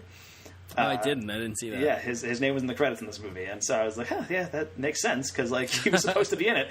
But so it's just like, when you look at the DC universe as a whole, like, we've talked about it before. They're just throwing stuff at the wall and seeing what sticks. And I'm so glad that Shazam stuck, man. Oh, man, yeah. I think it's the best movie DC has made since Christopher Nolan was making these movies, like, before the cinematic universe stuff happened. And it's also just, like, a damn good movie. Like, outside of the DC stuff, like, I think it's just a lot of... It's so good. And I think it stands tall with a lot of what Marvel's been doing. Like, with the Marvel blockbusters, I think this is as good as some of the best of them. Wow. That seems like a hot take. I'm trying to let it marinate for a little bit. I'll get back to you. And it did it on a much lower budget, too. I mean, this movie's budget was around, like, $90 million, which, compared to the other DC movies, like, that go up to, like, $200 million, or the other Marvel movies that go up to $200 million, like, that's pretty impressive to be able to pull that off. Yeah, this is a pretty low effects movie. I mean, there are certainly a lot of special effects. Yeah. But as compared to some of the other stuff, I feel like this is pretty minimal. And I think that works. I think that sort of, like, Zack Snyder look is, like, a very CG special effects look, right? Like, everything's sort of shiny and muted at the same time. Sure, yeah. I mean, he was known, like, he kind of pioneered a lot of the green screen usage with 300 back in the day. Right, yeah. That was, like, a huge deal back then. Yeah, and this movie doesn't really have much of that, which I feel like helps add to the, like, change in tone or, like what you were talking about earlier. Right. Yeah, I mean, a lot of it takes place, in, like, kind of, like, city streets or, home, like, school or home or whatever. Like, it all feels like it's kind of taking place on real sets, which helps. And, there is CG fights and stuff like that. And honestly, I think you can feel the budget a little bit during some of those CG fights. Like, they don't maybe look as polished as they might if it was a higher budget movie. But I kind of think of it along the lines of, like, Deadpool, where it's like, the original Deadpool was made for, like, $60 million or whatever. And this often kind of feels like it's in the same vein as Deadpool. Like, it kind of plays like a parody of superhero movies at some points, but, for kids. Like, yeah. That's a good way to put it, yeah. Yeah, so that was pretty cool. Even, like, it kind of, I referenced Deadpool, but, like, even the fight in the city between Shazam and Mark Strong, like, that feels like it's directly making fun of Superman and Zod in Man of Steel. Like, it's 100%. Like, it's got it. And it's like, it's making fun of your own universe, which is kind of nuts. Yeah, I didn't think about that. The way this movie is sort of about kids that read comic books that become comic book characters, or a kid at least, or, well, he's not, whatever, you know what I mean. Yeah, like, it breaks that fourth wall. Like, it kind of plays with that idea that these kind of superheroic characters would have merch and comic books about them and stuff. Sort of like in Logan, right? There's, like, the X-Men comics, like, these kind of serialized versions of the adventures the X-Men had. So, like, it sort of breaks the fourth wall in that weird way, and that's pretty cool. Like, I don't know, it's fun. Like, it's a DC movie that's fun. Like, Like, what? Yeah, and how crazy is that? Like, if they can, It only took 10. 7. It's 7. Yeah. Not counting Green Lantern. It's 7 movies to get to where it is. But hey, I'll take it. Shazam is real damn good. I was like, I went from like not caring about Shazam the character at all to being like, holy shit, Shazam is my favorite DC hero now. How did that? I'm going to buy every Shazam omnibus. Exactly. Now, what do you think of Zachary Levi as Shazam and Asher Angel as Billy? Because they kind of have they share the role together. I thought they were both really good. The kid as Billy is kind of annoying, but like in that kind of like precocious teenager way. So like, but that fits the character. So I was like, okay, like I think you're doing a good enough job to get me to Zachary Levi, which is what I'm like here for. He was a blast. Like Zachary Levi is just like the most handsome and charismatic human, and he's like. What? I was gonna say, were you a fan of Chuck on NBC back when that? I never really watched any, I never followed it, but I have seen episodes, and he's that guy in Thor for like 2 minutes, yeah, which is great. But yeah, he's just fun, and you could tell that like they're like all kind of having a goof, and I think it comes through in the character. Yeah. So and we've sort of talked about, I forget who tweeted it or whatever, whereas like all these other movies want to make the Avengers cinematic universe, like they want to make Marvel universe without making Iron Man first. Yes. And I feel like this could be the moment for DC. Like if they make Shazam the guy now, I think they could have a universe. Like I think they could pull it off now. Because we finally have that character. Yeah, it sounds like what they're planning on doing is kind of backing away from the universe thing for the time being anyway, which is also fine. Like I'm okay with just solo Shazam adventures. For now, and then like I know they're doing their Elseworlds kind of Joker movie coming out this year with Joaquin Phoenix, which the trailer for that just dropped, and like it kind of looks interesting. Like it's a big question mark, but like now that they nailed Shazam, I'm like more excited about it. You know what I mean? Yeah. And like honestly, like look, comparing the upcoming slates of DC and Marvel, like Marvel, we really don't know exactly when stuff is coming out and all that stuff. We have a pretty good idea of like, we're going to see Eternals and Shang-Chi, Black Widow, Black Panther 2, Doctor Strange 2, all that stuff. But it feels like we know what we're getting with Marvel, right? Like it feels like we kind of have a sense of like, we know how these movies are going to be. We're going to enjoy them, and that'll be that. But like with DC, like I feel like if they can make more movies like Shazam, I'm like, the tide might turn. Not that like it's a very binary rivalry, and there's like it doesn't really matter who wins or whatever, like who's better, just as long as they're all making good movies, it's great. But like if like I enjoyed Shazam more than I enjoyed Captain Marvel and more than I enjoyed Ant-Man and the Wasp, and if like that's the case, and if let's say Marvel's next several movies, like I think Avengers Endgame will be really good, but like let's say their next several movies after that are all going to be like Ant-Man and the Wasp level good. Right, and I hope they're better than that. But I enjoyed Ant-Man and the Wasp. I'll see them and I'll enjoy them probably. But like, if DC's next like 4 or 5 movies are all Shazam level good, or even if like you get one Shazam level good movie every couple of years, that's a pretty good run, I think. Like I would be into that. Like I don't know, man. Like Shazam really broke me in we talk about Marvel movies so much in this podcast because they come out with one every couple months, and like, at this point, and we've talked about like we're basically Marvel shills. Like we generally enjoy Marvel stuff. Yep. But like Shazam, man, it could like change like this movie could single handedly turn me into a DC like kind of fan instead of Marvel. Yeah. Which is nuts. It's nuts to think about. That's pretty wild. Yeah, I think if they really... I mean, they could definitely do away with the, like, larger universe. Well, or at least, like, character crossover universe stuff, right? Like, there are references. They, like, have the Batarang, which was in the trailer and stuff. Yes. If they do that kind of thing, that kind of universe, I think it would be a lot of fun. Although, I don't know, like, I haven't seen the trailer for Joker because I'm trying to, like, avoid it. In general, like the Unsullied thing. So I don't really have anything to say about that in particular, but like the concept is cool. Just like doing these weird fucking movies, like I was saying with Suicide Squad, like just kill the characters every movie and recast them with new guys. Like who gives a shit anymore? It's like, and I think it could work the way it works in Shazam. If they manage to recreate that stuff in other movies, would be fun. Yeah, it'd be an interesting way to do it. Definitely. So yeah, I mean, Zachary Levi hilarious as Shazam, and I really liked Asher Angel as Billy as well. And I really like both of them have to have a good rapport with Jack Dylan Grazer, who's kind of like the best friend Freddy character in the movie, who was in It. He's one of the kids in It, by the way, which is the thing. Yeah, and I think they both have a really good back and forth with him, and I think that's a highlight of the movie for sure. Honestly, one of the things that most impressed me about this is that there really isn't like any big name actors in the movie.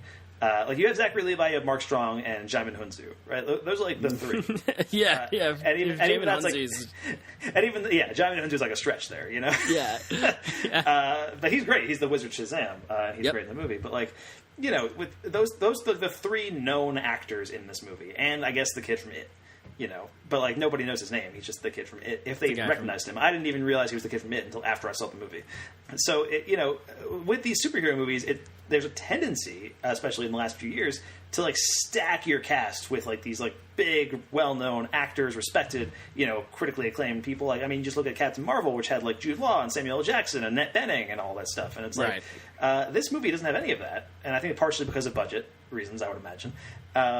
And I honestly, I think that adds to its charm. It feels like it feels much more like an underdog than other superhero movies do. You know what I mean? Even though it's still like a big, bombastic superhero movie, it's a big blockbuster. It's going to make a lot of money. Like it feels like it's coming from a much like a more of an underdog place. You know what I mean? Yeah, it makes it feel more of like a passion project kind of thing. Where like this group of people that really wanted to get this made did it. Sort of like Deadpool was kind of like. Had the, you know, I mean, Ryan Reynolds is a bigger star than Zachary Levi. But like this one guy or like this group of people like got behind it and were like, yeah, we're gonna make sure this gets done. And it kind of, I mean, I don't think Shazam obviously didn't have that production story the way Deadpool did, but it has that feeling. And I guess like, well, I mean, it was in the works for several years because The Rock was supposed to play Black Adam 5 years ago. Yeah, that's true. So, you know, there's that. But let's talk about the director for a second, David Sandberg, because he comes from a horror background, too. I mean, he was the director of Lights Out. Really? And also Annabelle Creation, the second Annabelle movie. And I think that horror background really shows in this movie. Yeah. And I love now that you say that. Wow. There's a couple moments where he like really doesn't hold back on some crazy shit, and it kind of felt like it sort of made me feel like when I was 9 years old watching Gremlins for the first time and being like, you know, scared but also like super into it, you know? Like, yeah. And that's kind of what I was saying before with like where it started to feel like an Amblin 80s movie where it's like, you know, it has that kind of familial heart to it. It has this big sense of adventure and it's funny, but also like there is some scary shit going on there. It's scary shit that I think kids can handle, which is the thing. Like it doesn't show anything bloody, for example, although like some stuff happens that like probably should be, but like but there's no blood and like it cuts away at certain things, but it's more about the atmosphere and about like kind of just the crazy monsters that you're seeing and all that kind of stuff. And I was super into that aspect of the movie too. Yeah, hard agree. The whole monsters plot line and like all that stuff that was going on was like very intense for what this movie, what I was expecting going in. Yeah, we'll talk more about them in spoilers. They're not in any of the trailers either. No. So yeah, we'll talk about them in spoilers. But I knew I would like the movie when I saw them for the first time. I was like, yep, I'm in. Like this. Yeah. Yep. What do you think of Mark Strong as the villain of this movie?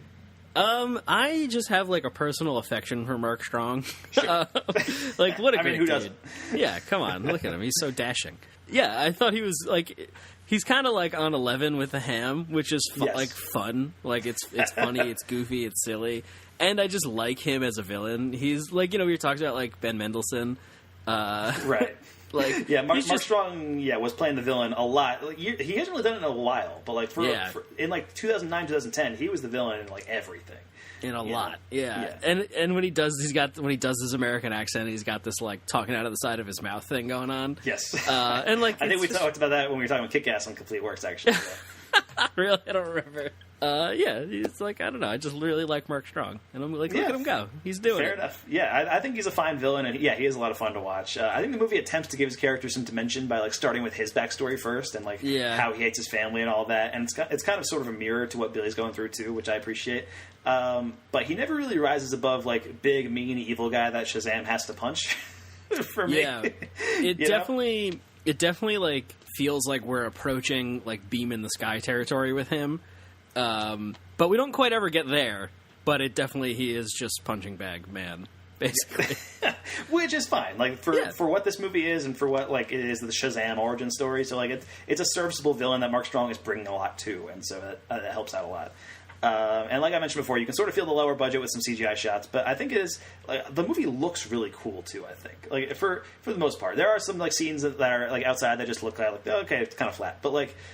You know, for the most part, like whenever it's doing like the magical stuff or like the kind of crazy stuff that's happening, like I think the movie has this very cool sense of style, and it's like it's not groundbreaking or anything, but it's not like it feels more artfully composed than some of the other superhero movies that we've seen recently, like Captain Marvel, for example. It's even when this movie takes place in dark locations, you can still follow what's going on, which is not something I could say for Captain Marvel. Yeah, there's it definitely gets away with this movie takes place in Philadelphia in the winter, so like there's a lot of just like gray clouds, gray ground. Like there's a lot of that going on sometimes. Yeah. But like that, it still looks really cool. I mean, like just the bright red, like just Shazam's suit adds so much like vibrancy to it. Yes. Like the bright gold and white and red and everything like that. Just makes it like fun. I don't know. Like that's really all all I was hoping for with this movie was just like please make it like a good like fun. Silly DC movie, and they just did it. Like a lot of words I keep coming to is like it's just cute. Like it's just a cute movie, and like I'm like happy about it. Man, I know you mean that in a good way. But like, I always hated when like we would go see a movie with my parents or whatever, and my mom would describe it as cute afterwards. I was like, I can't like this anymore. It's bad. Oh no, what have I done? But no, it's funny. It's fine. But yeah, and otherwise, I mean, I think the sound mix in this movie is also like it's weird. Like I don't mean to keep comparing it to Captain Marvel, but it just came out like a month ago, and I was a little underwhelmed by that movie. And also, it's weird because Captain Marvel and Shazam sort of have a shared history because Shazam was originally called Captain Marvel, right? And then they had to give up the name because Marvel wanted the name Captain Marvel, and so it's weird that a Captain Marvel movie and a Shazam movie came out within a month of each other, and Jaimin Hunzu's in both of them. Oh shit! Whoa, yeah. It's really the Hunzu-verse. It's the Hunzu-verse, and we're all just living in it. Yeah. But I think with Captain Marvel, there was a really good opportunity for some of those like needle drops, those song cues, to have like a great sound mix behind it that we mentioned in the review that we did when Just a Girl drops. Yeah. Right, like that should have been this amazing moment where like Just a Girl comes on and it's this kick-ass action scene, but the fight seems kind of weak and the actions and the sound mix is kind of like just not there. But I thought the sound mix in this movie, maybe it was just my theater, was great. I mean, there's a ton of energy to the songs and the way they're used. I think it's a better use of Queen music than Bohemian Rhapsody. Yeah, there was no, it's not. I mean, we already referenced Monsters, but like their voices, like damn, son, yes, yo.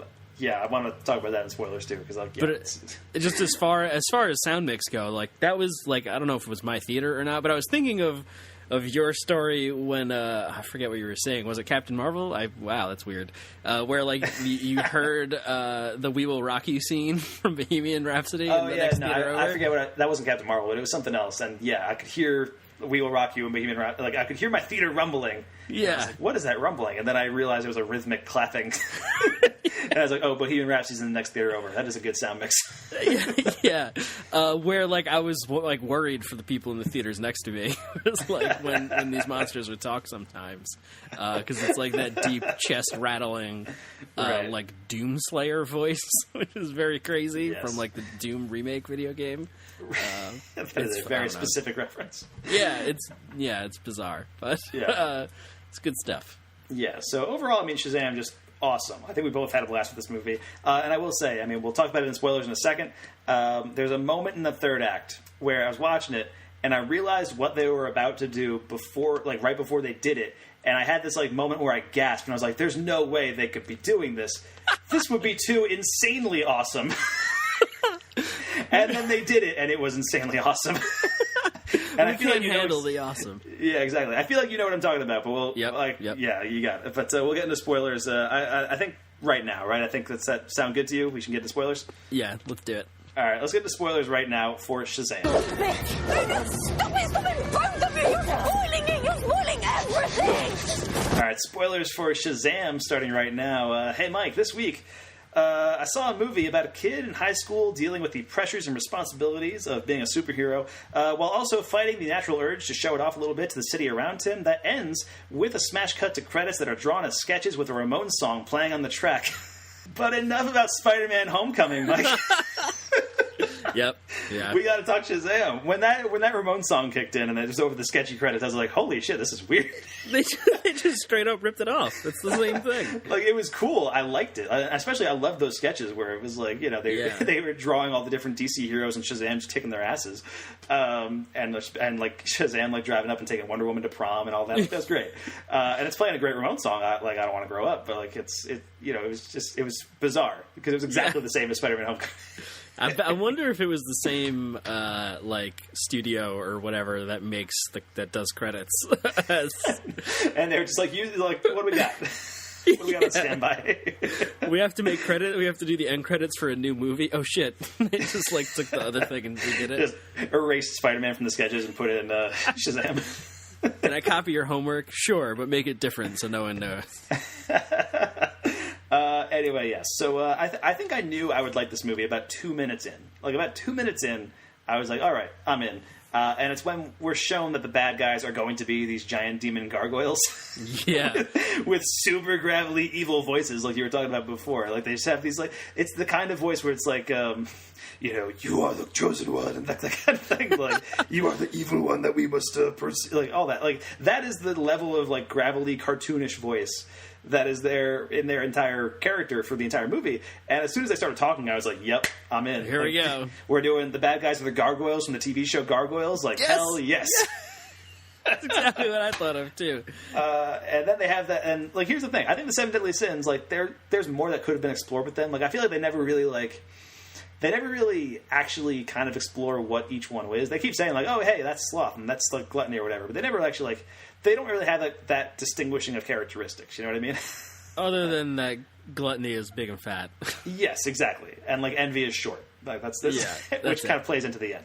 But, like, that's, like, they don't really have, like, that much that distinguishes them from each other. But, like, still, they are 7 stone gargoyles that are eating people. And I'm all about it. Like, that boardroom scene where Mark Strong kind of brings them, and he, like, kills his father, and he kills his brother, and, like, everybody in that room. There's one point where they bite a dude's head off, Mike. Yeah. And I saw that, and I was like, holy shit, this is crazy. Kids are watching this. After he threw someone out, like, out through the 30-story window or whatever. Yes. Like, it's great. And it's great. It's so cool. And it's like, it's not a bloody scene. Like, they don't show any blood or anything. And most of the violence is, like, implied. Like, it cuts away before something, like, really bad happens, you know? But there was one point where he bit a dude's head off, and I was like, Jesus Christ, this is getting nuts. But anyway, they were cool, is basically what we're saying. They were a really fun villain for this movie. Anyway, so the moment I was alluding to before we go into spoilers, where I couldn't believe what was about to happen, and then it happened, and I was like, holy shit, like, this is insane. Was during the climax when Billy's entire foster family also becomes their own versions of Shazam. Oh, yeah. Hell yeah. It was madness. Yeah. When that happened, as somebody who knows nothing about Shazam from the comics, I didn't even know that was, like, a thing. Like, me neither. But it apparently is. Like, I looked into it, and, like, that's the whole Shazam. Like, if you read the current line of Shazam comics, like, the Shazam family is, like, what it's called. I was calling them Shazam Team 6 for a while until I found out they were called the Shazam family. I think I'm still going to call them Shazam Team 6. Why is it not the Shazamily? Shazamily? It's already got AM in it. Like, you're right. I mean, that should be the name of the sequel. The Shazam. The Shazamily. Like, that was just such a surprise and a delight, and the way it happens, like, it's just it's so much fun. That moment where he's like, he gives them the staff, and it's like, say my name, and they all say Billy in unison. Yeah. Lost it. I thought that was incredible. And then they're like, no, the name I say to turn to this guy. It's like Shazam, and like they all turn into their own versions of Shazam, and you get these kids who, you know, you had kind of built them up throughout the movie, and you have, I mean, Jack Dylan Grazer obviously is kind of the main kid in that family, but to see him, who was like a handicapped kid and like unpopular, dealing, like, just becoming this, like, you know, superhero with like powers and everything, like, that was just awesome to see. And like the other characters, like the little girl who like is just like this super spunky adult, like, but acting like an 8-year-old, and like it's great. Yeah, she's like a Nickelodeon kid actor, I think, now. Is she? or like when she was a kid, she was on Nickelodeon. I can't remember like what show she was on, but I definitely remember her. Well, it's like, oh shit, that's that part. Like, what? That's weird. It's also crazy that they found, what's his name, Adam Brody? Yeah, guy from the OC. Yeah, the guy from the OC. They found a child that looks exactly like him. And like I was freaked the fuck out. Like it was like it's weird. It's weird how much they kind of nailed it for all of them. I mean, there was like a couple of them where it's kind of played for laughs, where it's like the Hispanic kid who's like really big, like turns into like this kind of like super strong dude. So it's not the same. But like with Mary, the teenager, I thought they didn't replace her. Like I thought. Yeah, I thought it was the same actress playing her as Shazam, like as the teenager version, and I think they probably could have gotten away with that because she was like the oldest of the kids.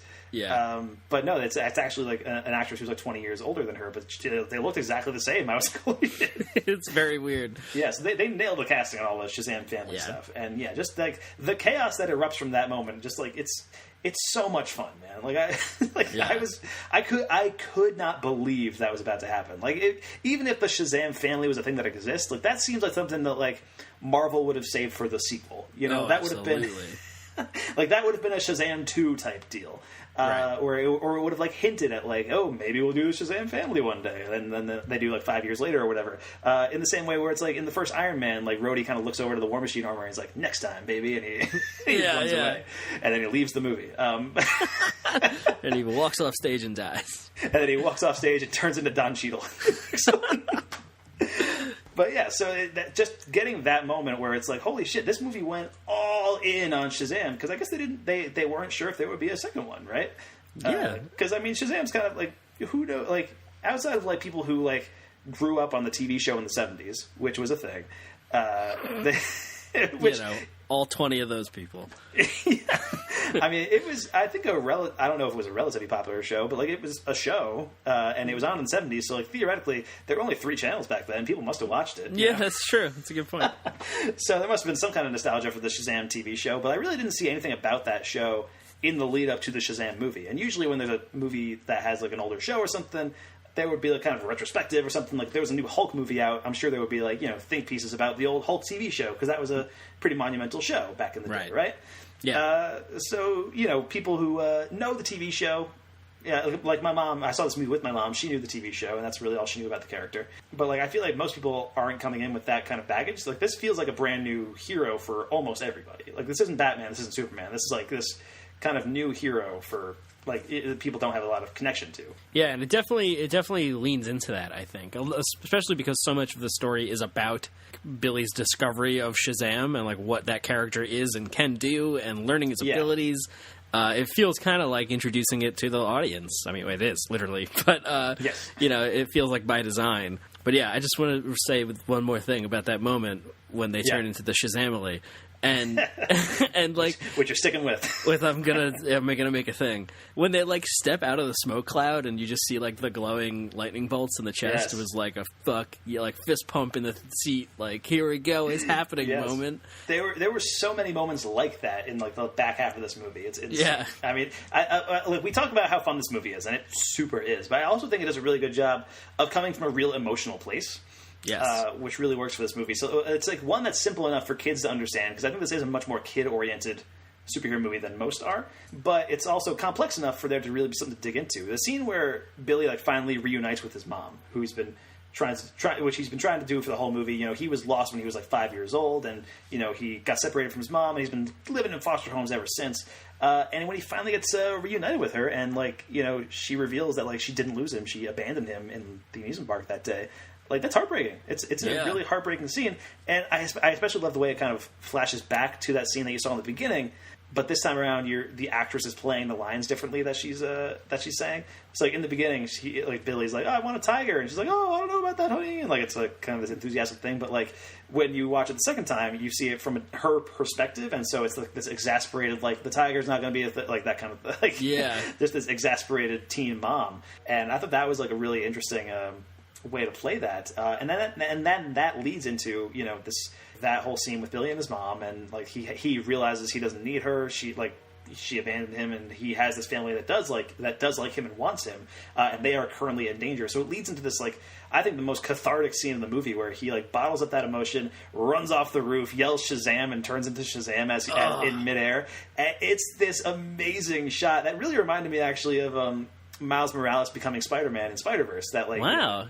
Where he jumps off the building and kind of What's Up Danger is playing and all that. Yeah. But just really blew me away. Like that like the way that shot is composed, where it's like midair, it's like the side profile, and you see the lightning strike him, and he turns into Shazam.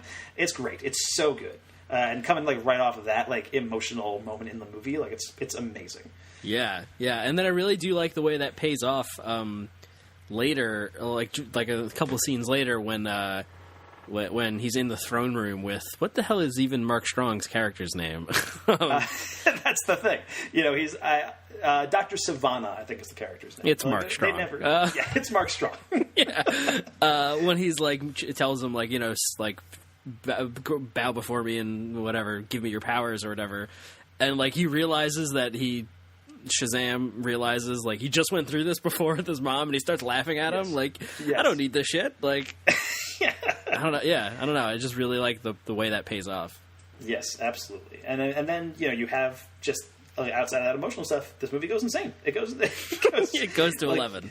Yeah, you've got that stuff like how the whole family follows Billy into the wizard like area, like that lair part where, and like, you know, I wasn't expecting to spend that much time in that part of the world, but because again, this movie had like a $90 million budget, I figured it was mostly spent on like, you know, empty city streets, like that would be to save money and stuff. But like, no, you go into this like wizard area or whatever it is, and you having to run around, and like they're opening doors, and there's like crocodiles playing poker, and you're like, what the fuck? Which I think is like a deep cut comic reference, but like to me, it's just crocodiles playing poker. Yeah, they must be. All those doors must be. I'm sure they are. And then like go into the amusement park and turning into the Shazamly or Shazam Team 6 or whatever we want to go with. We'll workshop it. Yeah, and fighting all like the 7 deadly sins, and you know, honestly, at a certain point, I was like, this might be like one action climax too many, but I was just having like too much fun to give a shit. Like, it's so much fun, man. Yeah, it did feel that way a little bit. That last third act, that climax there at the amusement park, kind of goes on a little too long, right? But it's like I'm still having fun. Like, it sort of feels like Hot Fuzz, where it's like, you know, that Hot Fuzz has this extended action climax where it goes on. Great reference. It goes on forever, right? Like that last third of Hot Fuzz, it goes on forever, but it's so good. Yeah. How about that the Superman joke at the end? You know, it's funny. My friends and I were just talking about before I had gone to see this. This was the movie that made Henry Cavill like leave, like, because they were like, "We want you to make a cameo," and he was like, "I'm fucking out of here." They wanted to make a cameo, but they didn't want to pay him as much as he wanted or something. And and then they do it anyway. It's hilarious. And I think it was way better than if he had actually shown up. Yes, I agree, because you know he would have talked, and then like that would have ruined it. Gonna say he's in the cafeteria and like, you know, his head is out of frame. It's like the best way to do it. Yes, he walks on. He's carrying like a lunch tray, I think. Like he's about to sit down and have lunch, and just having Jack Dylan Grazer, Freddy, like look up and just kind of like just freak out for a second, and then just immediately smash cut to credits. Yeah. It's amazing. That was incredible. Like, and I think that's what this movie also does really well. It takes advantage of that shared universe thing without ever feeling like beholden to it. You know, it never feels like it's part of the Snyderverse. It feels like it's in this much happier version of the DC universe that we just happen to be watching. That also has, you know, like Batman exists and Aquaman exists and Superman exists and Wonder Woman exists in the realm of this movie. But they don't really have that much of an effect on the story. They have no effect on the story. This is its own thing entirely. And I love that. You know, it was interesting too. I referenced it earlier. Like, it takes place in Philadelphia. Do any of the other movies take place in the quote unquote real world in the DC universe? Yeah, maybe Wonder Woman would, right? Because that's World War I. She's in like the trenches and stuff, so she's in like Germany and all that. Yeah, that's true. Yeah, in the Louvre, I think, right? In the Louvre, right? But yeah, you're right. I mean, Superman's in Metropolis, Batman's in Gotham City, Aquaman is the ocean. Which, you know, give it a few more years, it won't exist either. Well, it'll be all that exists, actually. Well, yeah, good point. Yeah. It's actually, I didn't think of that, but like it just like specifically names like a real life city and like is here in a U.S. city at least. Yeah, and it uses that. Like, it uses Philadelphia, like, imagery and iconography. Like, it references Rocky a couple times. There's, like, one pretty great moment where it's like, view from the steps is pretty good. I can see why Rocky wanted to get up here so bad. Yeah, it's pretty interesting. And it adds that another layer of, like, grounding to this movie that the other DC movies don't have, really. Yes, yeah. What do you think? Did you watch both post-credit scenes? Yes, I did. Okay. So yeah, we'll say what they were and then talk about them a little bit. So first one, mid-credit scene, showing off. This is one of the, in most cases, I can watch these post-credit scenes and be like, yeah, I kind of get what's going on, right? Like I understand what's happening. And in this one, I was like, you know what? I mean, I'm into what's going on, but I have no idea what this is. And I'm guessing you had the same reaction. Yeah. So the first one shows off a character named Mr. Mind, who is talking to Mark Strong. Mr. Mind is a sentient, super intelligent caterpillar who is apparently one of Shazam's greatest foes to the comics. Apparently he's like one of the orchestrators of the original like League of Evil or whatever. Like he's like, he's the head of a lot of different things in like deep cut DC lore or whatever. But he's like this alien, super intelligent caterpillar basically. And he shows up, you see him for a minute in the beginning of the movie. In like the wizard's lair type area, and then the ending is him kind of talking to Mark Strong and I guess recruiting him for whatever. But I was a little distracted because I was like, "What is this? Like, what is going on? What is this caterpillar?" But I'm all about having Shazam fight a caterpillar in the next movie. I think that'd be great. Yeah, like I had no idea what was going on, but like. And it's got, like, this robot, like, voice box thing it's talking through, so it's got this, like, silly Mysterio voice thing. It's voiced by the director, David Sandberg. He's the guy who voices Mr. Mind. Really? That's awesome. Yeah, it feels like something that would have been in, like, a 1960s Saturday morning cartoon. And I was like, fuck, yes, let's go. Yeah, 100%. Which is how a lot of this movie feels. I mean, those gargoyles and stuff, that's right out of Gargoyles. Yeah. Well, when you put it that way... And the other post-credit scene is just kind of a jokey one with Freddy and Shazam testing out if he can talk to fish like Aquaman, and kind of dismissing it as a stupid power, which was pretty funny. I enjoyed that. That was a good like riff scene. Not much else to it than that. Just cool. Yeah, I thought it was very funny because like it felt like I don't know how to describe it. Like. He's like, dude, this is dumb. Like, who's ever going to talk to fish? What would you even do with that? And it cuts to Freddy, and he's like wearing an Aquaman shirt. And I was like, oh, that's funny. Like, and then he like points at the shirt, and I was like, oh yeah, Aquaman actually exists in this movie. Like he's a real dude. Right. Like, oh yeah, great. I don't know. There's layers. #layers, Mike. #layers to Shazam going on over here. Also, the layer payoff, great. Oh yes, yes. I mean that was pretty hilarious. Like that, I think that's during the montage where they're going to the real estate agent and saying like, hey, "We would like a lair, please." And like, yeah.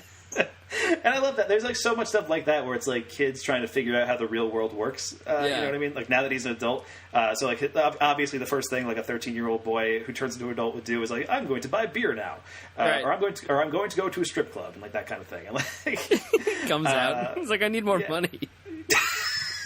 They were very persuasive. Yeah, it's great. And then the payoffs of that joke also, where they like the first place he thinks of is the strip club, and that's how they get out of the wizard area or the lair or whatever. Yeah, that was great. But then the reveal that that's going to be the lair of Shazam Team 6 and the Shazam League, like, that was pretty great too. Yeah, I mean this movie's just so much fun, man. And I just had this goofy smile on my face the entire time I was watching it. And I can't wait to see it again, honestly. This is the first time I've seen a DC movie in a long time where I've said I can't wait to see this movie again.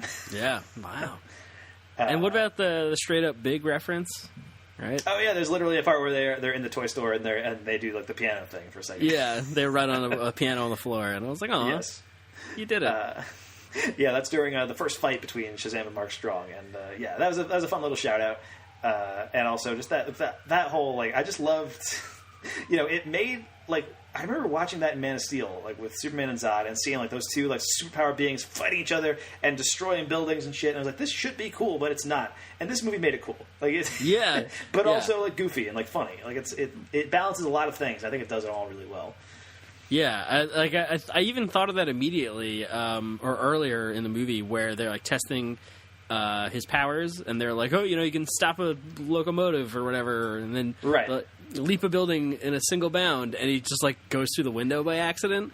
And I was like, oh, like what a slam on Man of Steel! like he flies through the side of a building by accident. I mean, in this one, it's by accident. And then the big fight scenes happen, and it's like, oh shit, like you're actually slamming Man of Steel. Yes, yeah, it was pretty great. All right, I think we've talked about Shazam a lot, Mike. I think we can wrap this up. Right? Yes. Yeah, what a long one we had today. We did have a long one today, but it was worth it, man. Shazam's so good.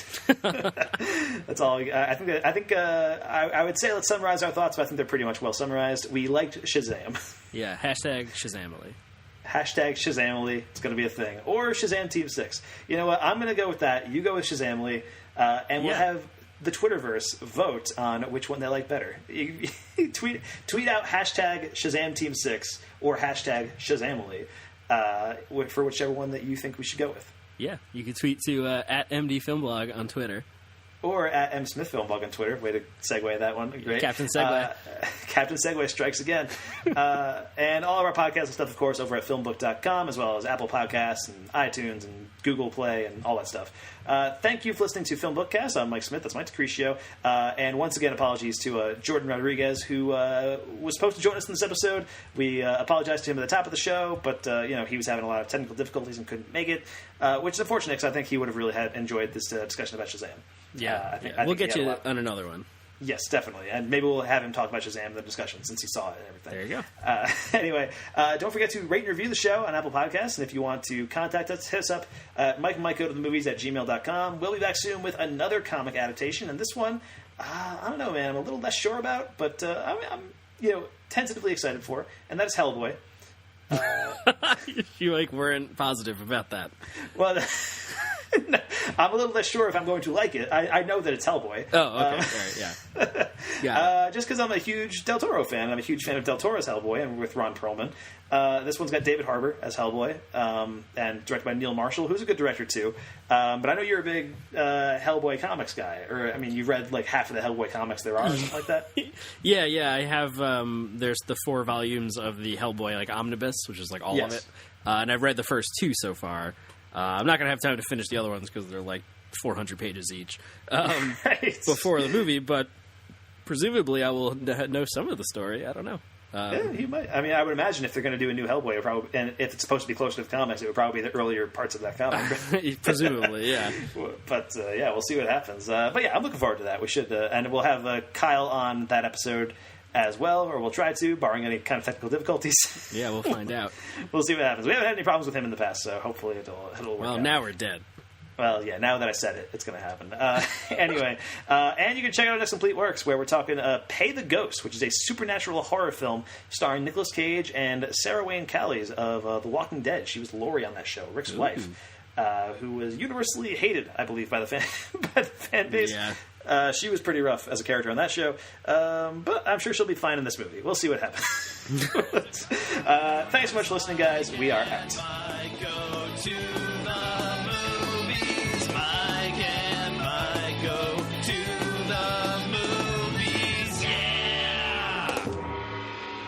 have chosen wisely.